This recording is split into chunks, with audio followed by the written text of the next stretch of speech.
ప్రముఖ నటులు, నిర్మాత, వ్యాపారవేత్త, రాజకీయ నాయకులు మురళీమోహన్ గారి పుట్టినరోజు జూన్ 24వ తేదీ. 60 సంవత్సరాల పాటుగా వ్యాపారవేత్తగా ఉన్నారు, 50 ఏళ్లుగా నటుడిగా ఉన్నారు, 40 ఏళ్లుగా రాజకీయ నాయకుడిగా ఉన్నారు. ఈ 3 రంగాల్లో అత్యున్నత స్థాయిని ఎన్నెన్నో చూశారు ఆయన బర్త్డే, ఈ special birthday 50th birthday. So 50 ఇండస్ట్రీకి వచ్చి ఆయన వయసు అనేది మనం ఎవరో ఊహించలేంది, ఎవరు మనం చెప్పలేము. సో ఆయన ఇండస్ట్రీకి వచ్చి 50 పుట్టిన సందర్భంగా ఎక్స్క్లూజివ్గా సంతోషం ఆయనతో మన ముందు ఆయన ఉన్నారు. ఆయనతో ఎక్స్క్లూజివ్గా ఈ వారం మన సంతోషం ఎక్స్క్లూజివ్ ఇంటర్వ్యూ తీసుకోబోతుంది. సో ఆయన అడిగి మరిన్ని విషయాలు, ఇప్పటి తరానికి ఎంతో ఆదర్శమైన విషయాలను కూడా అడిగి తెలుసుకునే ప్రయత్నం చేద్దాం.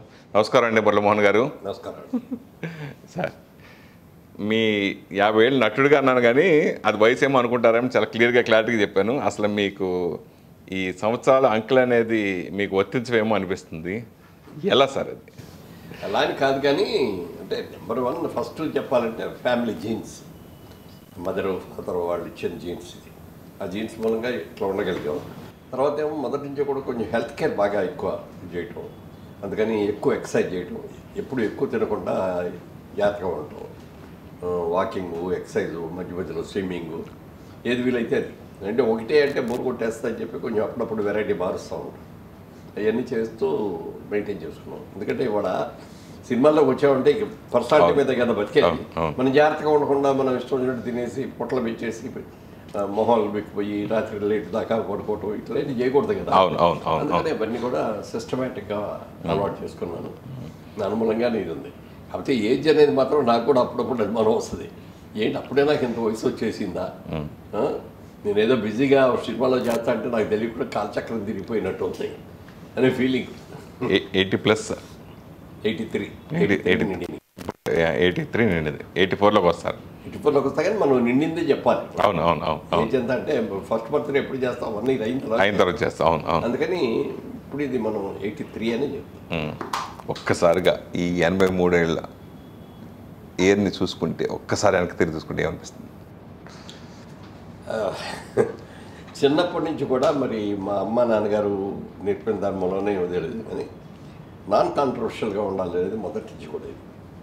తర్వాత మనకున్న పర్సనాలిటీ కానీ, మనకున్న టాలెంట్ కానీ, మనం దేనికి పనికి వస్తాం అని ఆలోచించినప్పుడు నాకు బిజినెస్ మ్యాన్ కావాలనేది మొదటి నుంచి కూడా కోరిక. మంచి బిజినెస్ మ్యాన్ అవ్వాలి అని కూరుకున్నాను. నాన్నగారు నన్ను ఏదో ఇంజనీరింగ్ చేయాలని చూశారు, ఆయనేమో నేను చదువులో పైకి రావాలని చూశారు, నేనేమో వ్యాపారంలో పైకి రావాలని చూశాను. అందుమూలంగా చదువు సరిగ్గా వంటపట్ల. ఆ రోజుల్లో SSLC అని ఉండేది మాకు, సెకండరీ స్కూల్ లీవింగ్ సర్టిఫికేట్ అని. అందులో ఒకసారి తప్పా. మళ్ళీ ఇంటర్మీడియట్కి వచ్చి ఇంటర్మీడియట్లో ఒకసారి తప్పా. నాతో చదువుకున్న వాళ్ళందరూ పైకి వెళ్ళిపోయారు, నేను అలాగే ఉండిపోయాను. ఏ చదువు మనకు వంటపట్టదు అంటే కష్టపడే చదివేవాడిని. అందులో నోట్ అది ఎందుకో మరి ఆ ఎగ్జామ్ వచ్చేటప్పటికి ఏదో టెన్షన్ వచ్చేదో, ఏదో బాగా తెలిసింది కూడా మర్చిపోయేవాడు అన్నమాట. సో మన కాన్సన్ట్రేషన్ వేరే ఉందిలే అని చెప్పి అప్పుడు బిజినెస్లోకి. అప్పుడు కూడా నా దగ్గర అప్పుడు క్యాపిటల్ కూడా లేదు బిజినెస్ చేయడానికి. ఫాదర్ కొంచెం పాలిటిక్స్లో తిరగటం మూలంగా కానీ, కొంత ఇంట్లో ఆడపిల్లలు పెళ్లి చేయటం అయిన తర్వాత కొంచెం ఫైనాన్షియల్గా బ్యాక్వర్డ్లో ఉన్నాం. అప్పుడు మా చిన్నాన్నగారు అవుతారు, మా నాన్నగారు తోడరుడు ఆయన, వాళ్ళకి ఏలూరులో పెద్ద బిజినెస్ ఉంది. అది బ్రాంచ్ విజయవాడలో ఓపెన్ చేస్తామని చెప్పి నాకు ఆఫర్ ఇచ్చారు. ఓకే, నువ్వు వర్కింగ్ పార్ట్నర్గా ఉంటానంటే నెలకు 100 రూపాయలు జీతం ఇస్తాం, 15 పైసలు లాభాల్లో వాటా ఇస్తాం. వెంటనే ఒప్పుకున్నాను, సూపర్ చేశాను. ఇక అది మన ధ్యేయం అదే కదా, ఇది ఒక బిగినింగ్ దొరికింది, ఇక దీన్ని పట్టుకొని మనం పైకి వెళ్ళాలి అనేది బాగా డే అండ్ నైట్ కష్టపడ్డాను, చేశాను. అంటే ఏ ధైర్యంతో, అంటే చదువు పూర్తి కాగానే బిజినెస్ స్టార్ట్ చేశారు నాకు తెలిసి మీరు చెప్పే విధానం బట్టి. అది ఏ ధైర్యంతో అలా వెంటనే ఎవరు ఇంటర్మీడియట్ చదివినంటే మీరు బిజినెస్లోకి వచ్చేసారు? అది రేర్గా జరుగుతూ ఉంటుంది కదా సార్. అంటే మా ఫ్యామిలీలో ఎక్కువ బిజినెస్ పీపుల్ ఎక్కువ ఉన్నారు. ఓకే, అంటే మా ఫాదర్ బ్రదర్స్లో కానీ, అలాగే మా మదర్ సిస్టర్స్ వాళ్ళ ఇది కానీ, మా నాన్నగారు తోడలుళ్ళు వాళ్ళు కానీ అందరూ కూడా బిజినెస్లో ఉన్నారు. రకరకాల బిజినెస్. కొంతమంది ఏమో ఇప్పుడు రేడియో షాప్స్, ఈ గ్యాస్ట్ హౌస్, ఫర్నిచరు వీటిలో ఉండేవారు ఒక మేనమామ. ఇంకో మేనమామేమో వ్యవసాయం, తోటలు అట్లా దాంట్లో ఉండేవారు. ఇంకో పెద్ద మేనమామ గారు ఉన్నారు, ఆయన ఏమో మెడికల్ స్టోర్స్. ఏలూరులో మెడికల్ స్టోర్స్, ఇంకో చిన్నాన్నగారు మెడికల్ స్టోర్స్, ఇట్లా రకరకాలు. అవును. సో వాళ్ళందరి మూలంగా అయ్యి ఉండొచ్చు, లేకపోతే నాకు ఎందుకో తెలియదు చిన్నప్పటి నుంచి కూడా. నేనంటే థర్డ్ ఫారం ఫోర్త్ ఫారం చదివే రోజుల్లో కూడా నాన్నగారు అప్పుడు హైదరాబాద్ డిస్ట్రిక్ట్లో ఫారెస్ట్ కాంట్రాక్ట్స్ చేసేవారు. అంటే స్కూల్ డేస్లో ఉండగానే ఓహో నేను పెద్ద అయిన తర్వాత నేను ఈ వ్యాపారం చేయాలి లేకపోతే ఇలా రావాలి అట్లా ఏమైనా అనిపించిందా మీకు అప్పుడు? అంటే అనిపించిందా? వ్యాపారం చేయాలని అనిపించింది, కానీ ఏ వ్యాపారం చేయాలి అనేది క్లారిటీ లేదు. కాకపోతే ఒక మేనమాన్ గారు ఎక్కువ ఈ రేడియో బిజినెస్, ఫ్రిడ్జ్లు, గ్యాస్ స్టవ్స్ ఇట్లాంటి బిజినెస్ చేసేవారు. అది దాంట్లోకి వెళ్దామని ఉండేది. Okay okay okay. బట్ మనకు అవకాశం వచ్చేమో అగ్రికల్చర్ మోటార్స్, ఇది అవును అవును. అగ్రికల్చర్ పంప్ సెట్స్, మోటార్స్, అది ఆ బిజినెస్ అనమాట. అది ఓకే ఓకే. దాంట్లో ఏమీ తెలియదు, ఏబిసిడీలు కూడా తెలియదు నాకు ఆ బిజినెస్లో. అవునవును. మోటార్ అంటే ఏంటో, దానికి ఏం కావాలో ఇదేమీ తెలియదు. బట్ డే బై డే నేర్చుకుంటా వెళ్ళి పక్కన ఒక తమిళియన్ ఉండేవాడు, రామ్నాథ్ కంపెనీ అని. వాళ్ళ ఏదైనా డౌట్ వస్తే ఆయన దగ్గరికి వెళ్ళి అడిగేసి లెటర్ కరెస్పాండ్ ఎలా చేయాలి, అకౌంట్ ఎట్లా రాయాలి. అవును. అప్పుడు ఇంటర్మీడియట్ వెళ్ళినాడికి అకౌంట్స్ ఎలా రాయాలో కూడా ఎలా తెలుస్తుంది. అవును. లెటర్స్ కరెస్పాండ్ చేయాలంటే ఆయన దగ్గరికి వెళ్ళి తమిళియన్ దగ్గర కూర్చొని ఈ విధంగా నాకు లెటర్ కావాలని అంటే ఆయన ఇంగ్లీష్లో టైప్ చేసి ఇచ్చేవాడు. అవును అవును అవును. అలాగే అకౌంట్స్ అవి కూడా ఇలా రాయండి అని చెప్పేవాడు. అది ఒక స్టేజ్కి వచ్చేటప్పటికి ఆడిటర్ దగ్గరికి వెళ్ళి వాళ్ళ ఆడిటర్స్ ఏం చేస్తారు, అది మొత్తం నేనే లాభ నష్టాలు అన్నీ కూడా వేసి లెడ్జరు, పోస్టింగ్స్ ఇవన్నీ కూడా చేసుకొని ఓకే డైరెక్ట్గా విత్ ఫుల్ పేపర్ తీసుకెళ్ళి ఆడిటర్ దగ్గరికి వచ్చినవాడు. Okay okay. మేము చేసే పని అంతా నువ్వే చేసావు కదయ్యా, బాగుంది అని చెప్పి. అయినా చూడండి సార్, మరి దేంటో ఏదో అంటారే, తీర్థం కాదు అంటారు. అవును. అలా మీరు చేస్తేనే కదండి, మీరు చేసి మీరు చూసి సంతకం పెడితే బాగుంటుందని అలా చేసేవాడు. ఆ విధంగా డే బై డే ఇంప్రూవ్ అయ్యాను. అవునండి. అంటే 3 రంగాల్లో అత్యున్నత స్థాయికి ఎదిగిన వ్యక్తి మీరు. సో నటుడిగా అంటే ఓకే సినిమా వేషం వచ్చింది చేయడం, డబ్బుల దగ్గర చిన్న చిన్న ఉంటాయి ప్రొడ్యూసర్లకి, ఆర్టిస్ట్కి. సో అలాగా నిర్మాతకున్నప్పుడు కొంచెం కాంట్రవర్సీగా కొంచెం ఇబ్బందులు ఉంటాయి, వ్యాపారం అంటే పోటీదారులు ఉంటాయి. అలా ఏ ఒక్క దాంట్లో మీరు ఎంతవరకు చెప్పని విషయం అలా కాంట్రవర్సీకి ఎప్పుడు ఇరుక్కోలేదు సార్ మీరు? ఎవరితో గొడవ పడలేదు అసలు రియల్గా? అసలు గొడవ అనేది ఎవరితో పడలేదండి. ఎక్కడన్నా అభిప్రాయ భేదం వచ్చినా దూరంగా ఉండటమే తప్ప, అంటే నాకు శత్రువులు అందరూ మిత్రులే తప్ప శత్రువులు అనేవాళ్ళు ఉండరు. అలా అభిప్రాయ భేదాలు ఎవరికి వచ్చిన ఇండస్ట్రీలో మీకు? అభిప్రాయ భేదాలుగా ఎవరికి రాలేదు, ఉన్నాయి కానీ చిన్న చిన్న చెప్పడం, పేర్లు మెన్షన్ చేయడం కూడా తప్పని.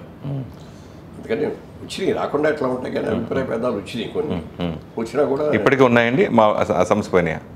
ఏం లేవు. అది వచ్చినప్పుడు అవి ఒక స్టేజ్ వచ్చిన తర్వాత ఏం చేస్తామంటే ఈ మర్చిపోదాం, గురించి మనం పెట్టుకొని వర్రీ అయిపోవడం ఎందుకు, ఈయనతో మనకి పడలేదు, మనకి నచ్చలేదు, ఓకే మీరు దూరంగా ఉంటారు, నేను దూరంగా ఉంటాను. ఓకే అంతే తప్ప అతని మీద గ్రడ్డి పెంచుకోవటం, అతను నన్ను ఇలా అన్నాడు కాబట్టి నేను ఇలా అనాలి అనుకోవటం అయ్యే ఉంటాం.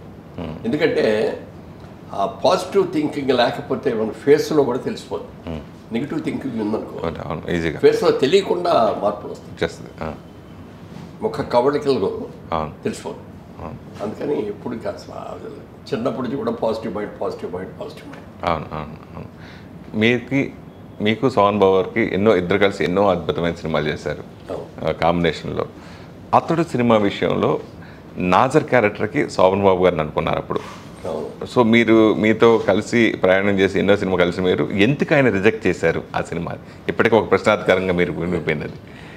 యాక్చువల్గా సినిమా తీద్దాం, అతడు సినిమా తీద్దాం అనుకున్నప్పుడు ఆ క్యారెక్టర్ మంచి క్యారెక్టర్. ఎస్, ఇప్పటికీ అసలు టీవీలో కొన్ని 100 సార్లు చూసా. ఇప్పుడు మామూలుగా అయితే అమితాబ్ బచ్చన్ గారు లాంటి వాళ్ళు వేయాల్సిన క్యారెక్టర్ అది. అవును అవును. సరే అది చేద్దాం అనుకుని నాకు ఆలోచన వస్తుందంటే శోభన్ బాబు గారు చేస్తే బాగుంటుంది ఈ క్యారెక్టరు. ఆయన ఎట్లాగో ఇప్పుడు సినిమా చేయట్లేదు, అప్పటికే మానేశారు ఆయన. హీరో క్యారెక్టర్ ఎట్లాగ వేయట్లేదు కదా, ఈ గ్రాండ్ ఫాదర్ అయినా ఇంట్లో కుటుంబ పెద్ద, ఇది బాగుంటుంది అని చెప్పి డైరెక్ట్గా అడిగి నోన్ పిలుచుకోవడం ఎందుకని చెప్పి మా మేకప్ మ్యాన్ రాము అని ఉన్నాడు. అవును. రాముకు ఒక చెక్ తీసుకొచ్చి సంతకం పెట్టేసి బ్లాంక్ చెక్ ఇచ్చి చెన్నైకి పంపిస్తే ఆయన చూసి నవ్వుకొని నాకు ఫోన్ చేశారు. ఆయన ఫోన్ చేసి, మురళీమోహన్ గారు, నేను నా జీవితాంతం నన్ను గుర్తొస్తే ఎవరికైనా నేను ఉన్నా లేకపోయినా నేను గుర్తొచ్చిన రోజు నన్ను హీరోగానే గుర్తుపెట్టుకోవాలండి. నాలో ఓల్డ్ క్యారెక్టర్, లేకపోతే ఏదో హాస్పిటల్లో పడుకున్నాడు, లేకపోతే కుంటాడు, గుడ్డాడు, పెరాల్సి వచ్చినాడు, ఇలాంటి వేషం వేస్తే అయ్యే గుర్తుంటాయి. అందుకని ఎవరికి గుర్తొచ్చినా నేను నీట్గా బట్టలు వేసుకొని అందంగా నవ్వుతూ కనపడాలి. అందుకని ఆ స్టేజ్ దాటిపోయింది కాబట్టి ఈ సినిమాలు వద్దు అనుకుంటున్నాను, ఈ కాంప్రమైజ్ అవ్వదు. అందుకని ఏమనుకోవద్దు, మీరు చాలా మంచి ఆఫర్ ఇచ్చారు, ఇది చేశారు, వద్దు, మనం ఫ్రెండ్స్గానే ఉన్నాం. ఓకే అండి, no problem. Okay okay. So అలా జరిగింది ఇంకా అప్పుడు ఇంకా మీరు ఇంకేమనలే ఇంకా తర్వాత ఇంకా ఓకే తర్వాత అంటే నేనంటే చాలా ఇష్టపడేవాడండి. నేను సినిమాల్లో ఒక రాకముందు మా ఫ్రెండ్స్ క్రాంతి కుమార్ గారు, తర్వాత హనుమాన్ ప్రసాద్ గారు, మాకంతా చాలామంది క్లాస్మేట్స్ ఉంది. కృష్ణ గారి క్లాస్మేట్, మన రాజమౌళి గారి ఫాదర్ విజేంద్ర ప్రసాద్ క్లాస్మేట్, వీళ్ళందరూ. విజయబాబు రెడ్డి గారు, చటర్జీ గారు వాళ్ళందరూ మాకంటే ఒక 2 years జూనియర్స్ సీనియర్స్. ఓకే ఓ విజయబాబు రెడ్డి గారు సీనియరా? విజయబాబు రెడ్డి గారు 2 okay okay years okay okay so okay అదన్నీ ఉండటం మూలంగా అప్పుడు ఆ రోజుల్లోనే ఆయన క్రాంతి కుమార్ గారు శారద అనే ఒక సినిమా చేశారు. అది రాజమండ్రిలో విశ్వనాథ్ గారి డైరెక్షన్, మొత్తం రాజమండ్రిలో షూటింగ్. ఆయన అనేవాడు అనమాట మమ్మల్ని, సండే మీ కాలనీ కదా షాపు, మమ్మల్ని రోజుల మధ్యలో రమ్మనేవాడు. షాపు వదిలి రాదే ఎప్పుడు అని ఏమంటే సండే మీకు ఉండదు కదా, సండే షాప్ ఎక్కువ, సండే రండి. సాటర్డే ఈవినింగ్ వెళ్ళిపోయాడు రాజమండ్రి, సండే అంతా అక్కడ ఉండి మండే మార్నింగ్ ఎర్లీ మార్నింగ్ ఏదో ఒకటి చూసుకొని విజయవాడ ఇచ్చేవాడు. అప్పుడు అన్నాడు ఒకసారి, ఏమంటే మీరు ఫేస్ అది బాగుంది కదా, మీరు సినిమాలో ట్రై చేయొచ్చు కదా, బాగుంటుంది అది అన్నాడు. నాకు ఇంట్రెస్ట్ లేదని, బిజినెస్ మీద ఇంట్రెస్ట్, పైగా ఇవాళ అది బాగా జరుగుతుంది బిజినెస్, దాన్ని వదులుకొని మళ్ళీ వచ్చి లేనిదేదో ఇది ట్రై చేయటం అనేది వద్దండి అనే, లేదా ఆలోచించండి ఒకసారి అన్నాడు. వద్దండి అన్న. అట్లా ఆయన మొదటి నుంచే నన్ను పిలిచిన వాళ్ళలో. అవును అవును. తర్వాత సినిమాలోకి వచ్చిన తర్వాత నేను అందరు హీరోల పక్కన సెకండ్ హీరో చేశాను. అవును.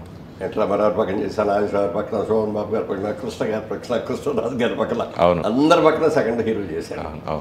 అందుకని అందరూ బాగుంటారు. Okay okay. ఈ సోమన్ బాబు గారు ఇంకా ఎక్కువ బాగుంటారు. అంటే కొంచెం రామారావు, నాగేశ్వరరావు అంటే పెద్దాళ్ళు కదా, ఈ కొంచెం మా ఏజ్కి కాస్త దగ్గరలో ఉంటాడు. నాకంటే పెద్ద ఆయనే శోభన్ బాబు గారు. కృష్ణ గారు చిన్న కానీ శోభన్ బాబు గారు నాకంటే ఒక 2.5 years 3 years పెద్ద. బిజినెస్లో ఆయన ఇన్స్పిరేషన్ తీసుకున్నారని చాలాసార్లు చెప్పారు మీరు. అవును. అది ముగ్గురు మిత్రులను సినిమా చేశారు, శోభన్ బాబు గారు, నేను, చంద్రమోహన్, ముగ్గురు హీరో. సినిమా పెద్ద హిట్ అయింది అది. ఆ సినిమా షూటింగ్ చేసే రోజులో ఒక రోజున అడిగాడు శోభన్ బాబు గారు, మురళీమోహన్ గారు మీరు సినిమాల్లో రాకముందు బిజినెస్ అన్నారు కదా, మరి ఇప్పుడు సినిమాల్లోకి వచ్చాక ఇన్ని మానేశారా అన్నాడు. లేదండి మానలేదు, అక్కడ బెదాళ్ళ బిజినెస్ మాత్రం క్లోజ్ చేసి వచ్చాను ఇక్కడికి. కాకపోతే ఏంటంటే నాకు ఇక్కడికి వచ్చినా కూడా నాకు సినిమా మీద ఉన్న మోజు, వ్యాపారం మీద ఉన్న మోజు పోలేదండి. అందుకని నాకు నచ్చిన సినిమాలు కొంటున్నాను, రైట్స్, కృష్ణా జిల్లా రైట్స్, లేకపోతే వెస్ట్ గోదావరి రైట్స్, లేకపోతే నైజాం రైట్స్ ఇట్లా తీసుకుంటున్నానండి. తర్వాత జైబేరి బ్యానర్ పెట్టి సినిమాలు తీస్తానండి. ఇది ఇప్పుడు 5వ సినిమా, అది 5వ 6వ, అది ముగ్గురు పెట్టాను. ఇవి కాకుండా 2 డిస్ట్రిబ్యూటర్ కంపెనీల్లో షేర్ హోల్డర్ అండి. ఒకటి నైజాం కంపెనీ, ఒకటేమో ఆంధ్ర కంపెనీ. ఆ రెండిట్లో పార్ట్నర్స్ అండి. అప్పుడు అన్నాడు ఆయన, మీరు సినిమాలు బాగా తీసుకుంటున్నారు, మీకు నచ్చిన సినిమాలు కొనుక్కుంటున్నారు, మొత్తం మీరే ఇన్వాల్వ్ చేసుకుంటారు, దట్స్ గుడ్. వచ్చినా పోయినా అది వేరే విషయం. ఈ 2 అన్నారే, 2 డిస్ట్రిబ్యూటర్ కంపెనీ మీరు చేయరారు అన్నారే, అది మాత్రం తప్పు చేస్తున్నారు. అదేంటి సార్, చాలా మంచివాళ్ళు అండి వాళ్ళు అన్నారు. మంచివాళ్ళ చెడ్డాళ్ళని కాదు, వాళ్ళు ఏదో సంపాదించేసి మీకు తీసుకొచ్చి ఇస్తారంటే మీకంటే తెలివి తక్కువ ఎవడో ఉంటారు. అవి లేదండి వాళ్ళు చాలా మంచివాళ్ళు, అలాంటి జరగదండి అన్న. కానీ ఆ దురదృష్టవత్తు కానీ వాళ్ళ దురదృష్టవత్తు కానీ 2 కంపెనీలు మూతపడిపోయాయి. ఒక కంపెనీ ఏమో మూతపడిపోయి మన పెట్టుబడులు కూడా రాలేదు. 2వ కంపెనీ ఆయన చనిపోవటం మూలంగా దాని మీద ఉన్న అప్పులని నా మీద పడింది. Okay okay okay okay. వచ్చి నన్ను అడిగారు అందరూ, ఇదేంటే నాకేంటి సంబంధం, నేను ఏ రోజు మీ మొహం నేను చూడలేదు, నా మొహం మీ బిజినెస్ సంబంధం లేకుండా ఉన్న అప్పులు, డబ్బులు కూడా పోయినాయి అన్న. పోయినా సరేనండి మీరు అందరూ పార్ట్నర్ కదా, మీరే ఇవ్వాలన్నారు. మాటని అడిగితే తప్పదు సార్ అన్నాడు. ఇక అప్పుడు వాళ్ళందరినీ పిలిచి 50% ఇస్తాను, ఇంట్రెస్ట్ లేదు, దానికి ఇష్టపడితే తీసుకోండి, లేకపోతే నా వల్ల కాదు, మీరు కోర్టుకి వెళ్ళండి. అప్పుడు వాళ్ళు కూడా యాక్సెప్ట్ చేశారు. అంటే నాది జెన్యూన్ కేసు అనేది వాళ్ళకి కూడా అర్థమైంది. ఆ విధంగా అప్పుడు శోభన్ బాబు గారిని అడిగా, ఏమంటే మీరు చెప్పినట్టే అయ్యింది, మరి నేను మీకంటే బాగా జూనియర్ని, నేను చిన్న హీరోని, మీలాగా పెద్ద హీరోని కాదు, అంతంత రెమ్యూనరేషన్ కూడా మాకు రావు, అని సినిమాలు కూడా చేయట్లేదు, మరి మీ ఇన్వెస్ట్మెంట్స్ అని ఎక్కడ చేస్తారండి అని అడిగాను. మీరు ఎక్కడ బిజినెస్ చేస్తున్నట్టు కనపడలేదు, ఏం చేస్తున్నారండి అని అంటే, నేను ల్యాండ్స్ కొంటాను. ఏంటి, ఎందుకంటే వ్యవసాయం చేస్తారా అని. కాదు, ఈ ప్రపంచంలో 3 వంతులు వాటరే ఉంది, ఒక్కొంతే భూమి ఉంది. ఈ భూమిలో కూడా కొండల మీద ఉండలేదు, మంచు కొండల మీద బతకలేరు, ఎడారుల్లో బతకలేరు. అందుకని లిమిటెడ్ ఏరియా, ఆ భూమిని పెంచడం అనేది ఎవరి వల్ల కాదు. రాబోయే రోజుల్లో ప్రపంచ యావత్తు కూడా జనాభా విపరీతంగా పెరుగుతున్నారు. అంటే ల్యాండ్కి విపరీతమైన డిమాండ్ వస్తుంది రాబోయే రోజు. దాన్ని దృష్టిలో పెట్టుకొని ఎక్కడ దొరికితే అక్కడ వ్యవసాయం కోసం కాదు కొనేసి అట్లా ఉంచేస్తున్నాను. సిటీలో ఏమైనా దొరికితేనో బిల్డింగ్లు కడుతున్నాను, లేకపోతే అది నాకు చాలా బాగా నచ్చింది అన్నమాట. సూపర్. సో అది దృష్టిలో పెట్టుకొని మెడ్రాస్లో ఉండేవాళ్ళం కదా అప్పుడు అంత డబ్బు లేదు. ఈ డిస్ట్రిబ్యూటర్ కంపెనీకి ఆడికి ఇవ్వటంతో మళ్ళీ మైనస్ దీంట్లోకి వచ్చాం. ఆ తర్వాత నేను వచ్చిన ఇన్కమ్ వచ్చినట్టుగా ఏ స్థలాలు కొనేసాము. 500 గజాలు, 1000 గజాలు, 2000 గజాలు, ప్లస్ అయినాయి, హాఫ్ ఎకర్లు ఇట్లాంటివి కొన్నాం. అవన్నీ ప్లస్ అయ్యి ఇక్కడికి హైదరాబాద్ షిఫ్ట్ అయిన తర్వాత షిఫ్ట్ అయ్యే ముందే నేను ఒక నిర్ణయం తీసుకున్నాను. నేను వచ్చినప్పుడు నాకు 33 ఏళ్ళు సినిమా ఇండస్ట్రీకి వచ్చినప్పుడు. మహా అయితే మనం 15 ఏళ్ళు ఉంటాం, అందుకంటే ఎక్కువ ఉన్నాం అని అనుకుని ఇంకేమైనా ఛాయిస్ ఉండి ఇంకో 2 ఏళ్ళు వేసుకున్నాం. మనకి 50 ఏళ్ళు వచ్చే వరకు మనం హీరోగా ఉండొచ్చు. ఆ తర్వాత హీరోగా చేయొద్దు అనుకొని నేను అనౌన్స్ చేశాను ప్రెస్ మీట్ పెట్టి, ఇవాళ నుంచి నేను హీరోగా వేయదలుచుకోలేదు, నా సొంత సినిమాల్లో కూడా నేను హీరోయిన్ అని చెప్పి అనౌన్స్ చేసి క్యారెక్టర్ రోల్ చేస్తాను. ఈ కొద్దిగా వచ్చినాయి, 2-3 సినిమాలు వచ్చింది కానీ సినిమా రిలీజ్ అయిన తర్వాత హీరోయిన్ ఫాదర్ లాగా లేడండి, హీరోయిన్ అన్నయ్య లాగా ఉన్నాడండి. ఈ మొదలెట్టారు. మీరు గ్లామర్ కదా మరి. అక్కడికి వచ్చినప్పుడు ఆ క్యారెక్టర్ చేయాలంటే నాకు కూడా కొంచెం బాల్డ్ హెడ్ అది వచ్చి కొంచెం ఇదే ఉన్నడితే అది యాక్చువల్ ఫాదర్ లాగా ఫీలింగ్. మీరు హీరోయిన్ డామినేట్ చేస్తారు కదా. అది కానీ అనేటప్పటికి ఏం చేయాలో తెలియలే. మరి దాన్నే నమ్ముకోనేమో బతకలేము మనం, ఏదో ఒకటి చేయాలి. బిజినెస్ మళ్ళీ ఏదో ఒకటి చేద్దాం. ఇక్కడికి కూడా వచ్చాం కదా హైదరాబాదు, చేద్దామని అన్నప్పుడు శోభన్ బాబు గారు చెప్పిన ఐడియా గుర్తుకొచ్చింది. రియల్ ఎస్టేట్ చేద్దాం అని చెప్పి ఇక్కడ ఫ్రెండ్స్ అని అడిగితే కొంతమంది బాగానే చెప్పారు, కొంతమంది మాత్రం వచ్చి మీలాంటి వాళ్ళు చేయలేరండి ఈ బిజినెస్, అంతా ఎక్కువ రౌడీలు, గుండాలు, మోసాలు చాలా ఉంటాయండి, మీరు నాన్ కాంట్రవర్షియల్, మీకు అనవసరం బ్యాడ్ నేమ్ వస్తుంది ఇక్కడ అన్నారు. సరేనండి, మీరు కాయిన్కి ఒక సైడే చూస్తాను, నేను 2 సార్లు చూస్తానండి. బొమ్మ బొరుసు 2 ఉంటాయి కాయిన్కి. మీరు బొరుసు చూస్తాను, నేను బొమ్మ చూస్తానండి. ప్రతి వ్యక్తి కూడా తనకంటూ ఒక చిన్న ఇల్లు కావాలని కోరుకుంటాడు. ఇల్లు కట్టే డబ్బులు లేకపోతే ఒక చిన్న స్థలం అన్న ఒక 500 గజాలు 300 గజాల స్థలం అన్న కొనుక్కుందాం అనుకుంటాడు, డబ్బులు ఉన్నప్పుడు కట్టుకోవచ్చు అండి. అది కళ ప్రతి వాడికి కూడా. ఆ కళను నిజం చూసే వ్యాపారంగా నేను చాలా పవిత్రమైన వ్యాపారంగా నేను ఫీల్ అవుతున్నానండి. అందుకని ఇదే చేస్తాను నేను. ఓకే అని అంటే అప్పుడు అన్నాను అనమాట, రియల్ ఎస్టేట్లో ఇప్పుడున్న భావన పోయేటట్టుగా చేస్తానండి అని ఆ రోజు నువ్వు ఛాలెంజ్గా తీసుకున్నాను. ఇప్పుడు రియల్ ఎస్టేట్లో చాలామందితో కొంతమంది ప్రజల్ని అన్యాయం చేసేసి వాళ్ళు ఎత్తేసి చీటింగ్ జరుగుతుంది బాగా రోజు టీవీలో మనం చూస్తున్నాం. అట్లాగే రియల్ ఎస్టేట్ అతన్ని చంపేయటం, కొండ మర్డర్ చేయటం, ఇట్లా ఎన్ని ఆ సంఘటనల మీద మీరు ఏం చెప్తారు? అంటే అప్పట్లో ఈ చంపడాలు ఈ గొడవలు లేవు. కాకపోతే ఏంటంటే ఒక సైట్ అమ్మేసేవారు, రాళ్ళు బాతేసి రోడ్లు గిట్లు ఏమి ఉండే కదా, రాళ్ళు బాతే అమ్మేసేవారు. మళ్ళీ కొద్ది రోజులు అయిన తర్వాత చూస్తే రాళ్ళు పీకేసి ఇంకోవడం, అదే మళ్ళీ అదే లేవడం, మళ్ళీ అమ్మటం, ఇట్లాంటివి చేయటం వల్ల కానీ మోసపోయారు తప్ప చావులు, చంపుకోవడాలు ఈ గొడవలు లేవు. ఇప్పుడు అయ్యే జరుగుతున్నాయి కదా సార్. ఇప్పుడు జరుగుతున్నాయి. ఇప్పుడు అవన్నీ జరుగుతుంటే అదే బాధ అనిపిస్తుంది. అయితే మొదటి నుంచి కూడా నాన్ కాంట్రవర్షియల్గా ఉండటం మూలంగా కానీ మేము ఎప్పుడు కూడా అట్లాంటి కొనం అసలు మేము గవర్నమెంట్ సైట్స్లో ఎంతవరకు తీసుకోవాలి ఈ రోజు వరకు.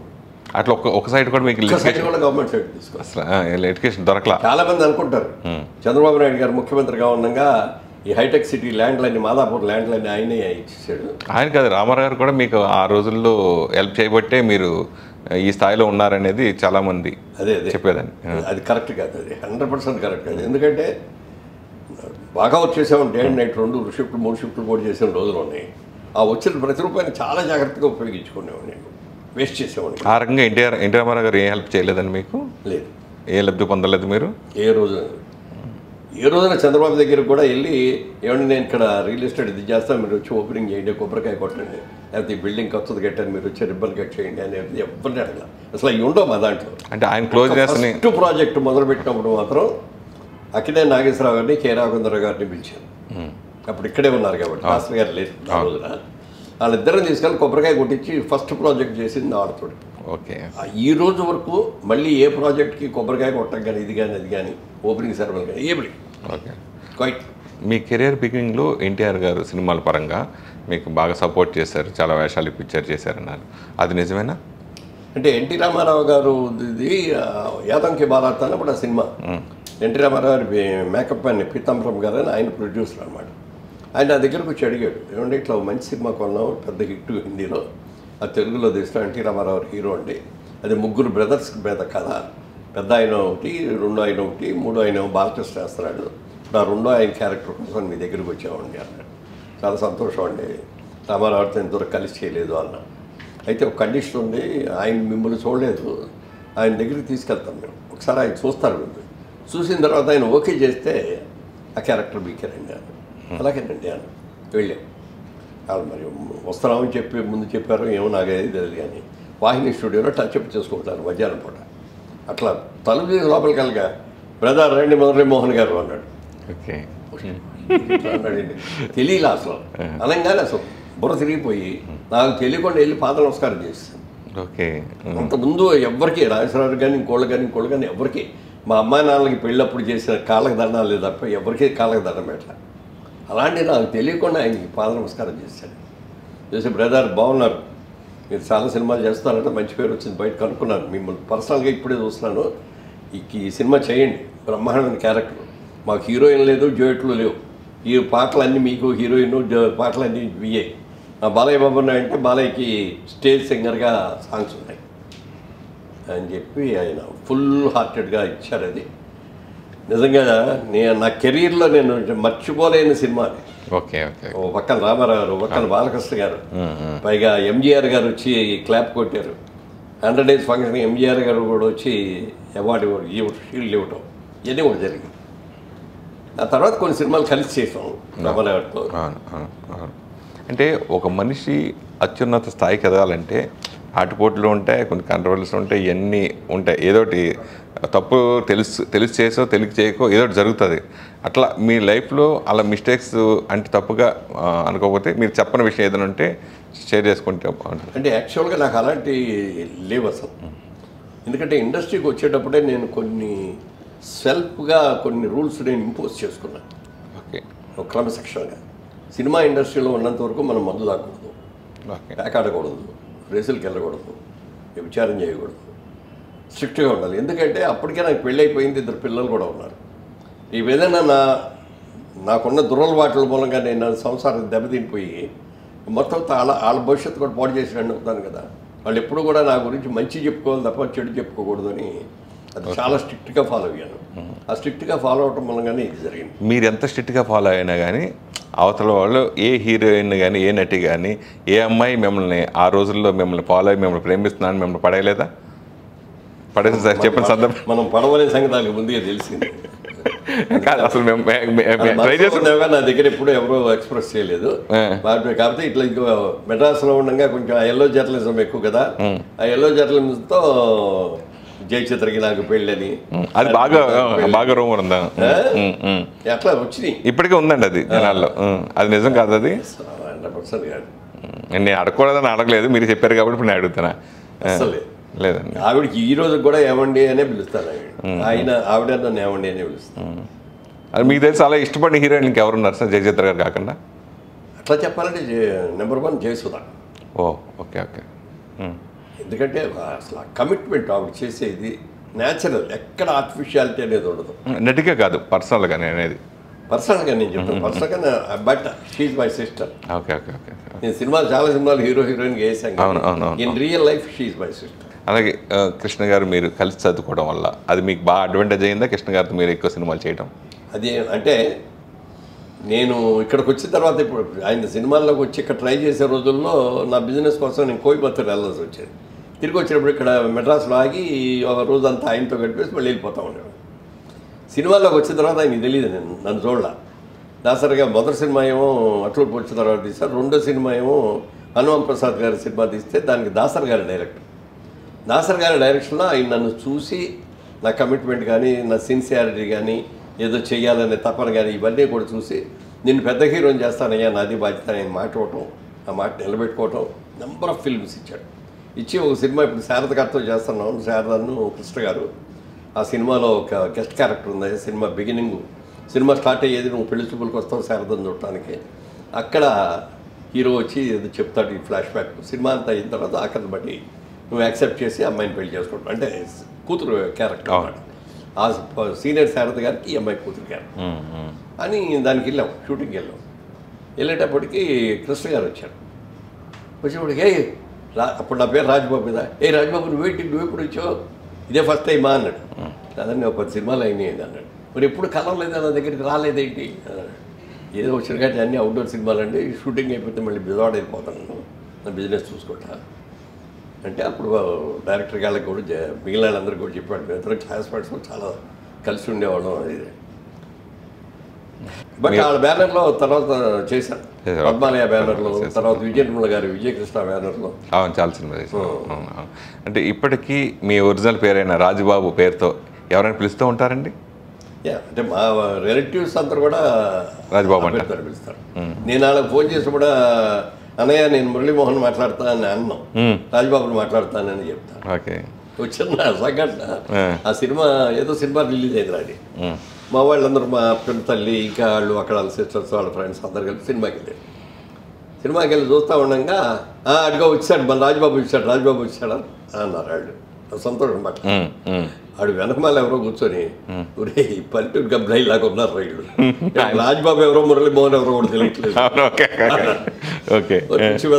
మా హీరో పేరు రాజుబాబు అనే సంగతి నీకు తెలీదు అన్నట్టుగా. అవును, మీ పేరు రాజుబాబు అనే విషయం రాజుబాబు గారికి చెప్పారు ఎప్పుడైనా? చెప్పారు. ఏమన్నారు అంటే నా మొదటి సినిమా జగమేమాయిలో ఆయన కూడా మంచి క్యారెక్టర్. ఓకే, క్యారెక్టర్ ఆయన కూడా అనుమానంగానే వచ్చింది. ఒరిజినల్గా రాజుబాబు పేరు అసలు రాజా రామ్మోహన్ రాయ్ అసలు పేరు, అది షార్ట్ కట్ చేసి రాజుబాబు అయింది. పూర్ణచంద్రరావు గారు అట్లా పూర్ణచంద్రరావు గారు ఉన్నారంటే మురళీమోహన్ గారు రాజుబాబు అక్కడ కమెడియన్ రాజుబాబు బాగా ఎస్టాబ్లిష్ అయ్యి ఉన్నాడు, మళ్ళీ మీరు వచ్చి మీరు రాజుబాబు అంటే కన్ఫ్యూజ్ అయిపోద్ది, లేకపోతే హీరో రాజుబాబు అనాలి, పేరు మారుద్దాం మీకు అభ్యంతరం లేకపోతారు, మార్చండి సార్ అంటే ఇంకో రాజుబాబు సినిమా ఇండస్ట్రీలో ఉన్నారు కాబట్టి మీరు మురళీమోహన్గా మార్చుకున్నారు. అంతే. ఓకే, వేరే కూడా వాడు సజెస్ట్ చేసింది పేరు కూడా. ఓకే, నేను అడుగుంది నేను పెట్టింది. మరి ఆ పేరు మనకు సూట్ అవుతుందో ఆ పేరు మనకు సూట్ అవుతుందో ఇవన్నీ ఎట్లా అని ఏమనుకోలేదండి ఎప్పుడు? అదేమనుకోలేదు, కాళ్ళకు వదిలేశాను. ఎందుకంటే మొదటి సినిమా ఇచ్చిన అయినా డైరెక్ట్గా హీరో ఇచ్చిన అయినా మనం మంచి కోరే చెప్తాడు కదా అనుకున్నాం. పూర్తి పేరు అడిగినప్పుడు ఇట్లా రాజా రామ్మోహన్ రాయ్ అన్నాం. అయితే మోహన్ అని పెడదాం అన్నాడు. సరే సార్ అన్నా, అది మోహన్ అని అనౌన్స్ చేశారు. చేసినప్పుడు ఇప్పుడు ఆంధ్రపత్రిక శ్రీనివాసన్ ఉండేవాడు, సీనియర్. అతను అన్నాడు, సార్ పూజేంద్రరావు మోహన్ అంటే ఏదో కట్ చేసినట్టుంది పేరు, రామ్మోహనం, రాజమోహనం, కృష్ణమోహనం, మురళీమోహనం, ఇంకో మోహన్ అని అంటే ఆయన అయితే మురళీమోహన్ బాగుంది కదా అన్నాడు. బాగుందండి నన్ను అడిగారు, నాకేం అభ్యంతరం లేదు. ఇప్పటికీ మీరు సైనింగ్ అథారిటీ కానీ మీ సర్టిఫికెట్లు అన్నింటిలో రాజుబాబు ఉంటుంది, మురళీమోహన్ ఉంటుందా? అంటే రాజుబాబు అలియాస్ మురళీమోహన్ ఉంటుంది ఏది రికార్డ్స్లో.